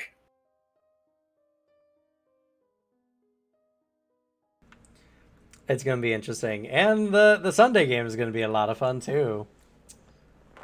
Fucking up the Gehenna Forest. I'll tell you guys now, there's going to be between 7 and 9 sessions going through the Gehenna Forest. Coming for you, safety noodle. Just kidding. No, you gotta be friends with the safety noodle. Cameo from the safety noodle. In by popular demand. I was wondering if you guys end up in the wake somehow. Fair. Maybe better not to then. I mean, to be fair, there's a lot of ways to accidentally go to the wake in Gehenna Forest. It's true. I can't wait. You guys get to see the layers of Gehenna. It's going to be fun. Grins at all the monsters he can pull out of the book. It's gonna be great. Cameron has to ask us what our advantages and disadvantages are again. I'll have to do Yep, that next because- session, yeah. Oh yeah, possession time, boys. Oh no. Oh yeah. Oh no, Actually- poison time, boys. Actually, that's a good question. no. Does Richard have any disadvantages for this forest? Nope. Okay, so 3 of us are at least fine. Arthur's just slightly traumatized by the ghost chasing him with no clothes on into the town center to stand until morning.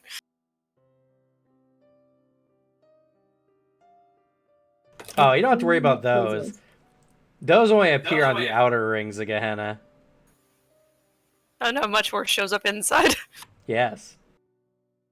There's some pretty terrible shit in there, so this should be fun. If you've ever heard of a superstition, don't do it in Gehenna. Doesn't matter what it is. Don't look at a mirror at night. Don't look into the reflection of water at night. Don't call anyone's name out during a full moon. Any supernatural stuff you've heard, don't do it in Gehenna. Feel a Just tap on to your be shoulder. safe. Don't turn around.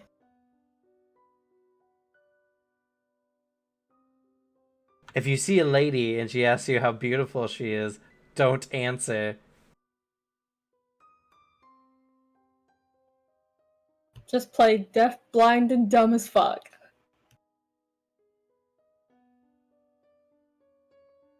Anyway, that's going to be it for this stream. Thank you so much for watching, if anyone still is.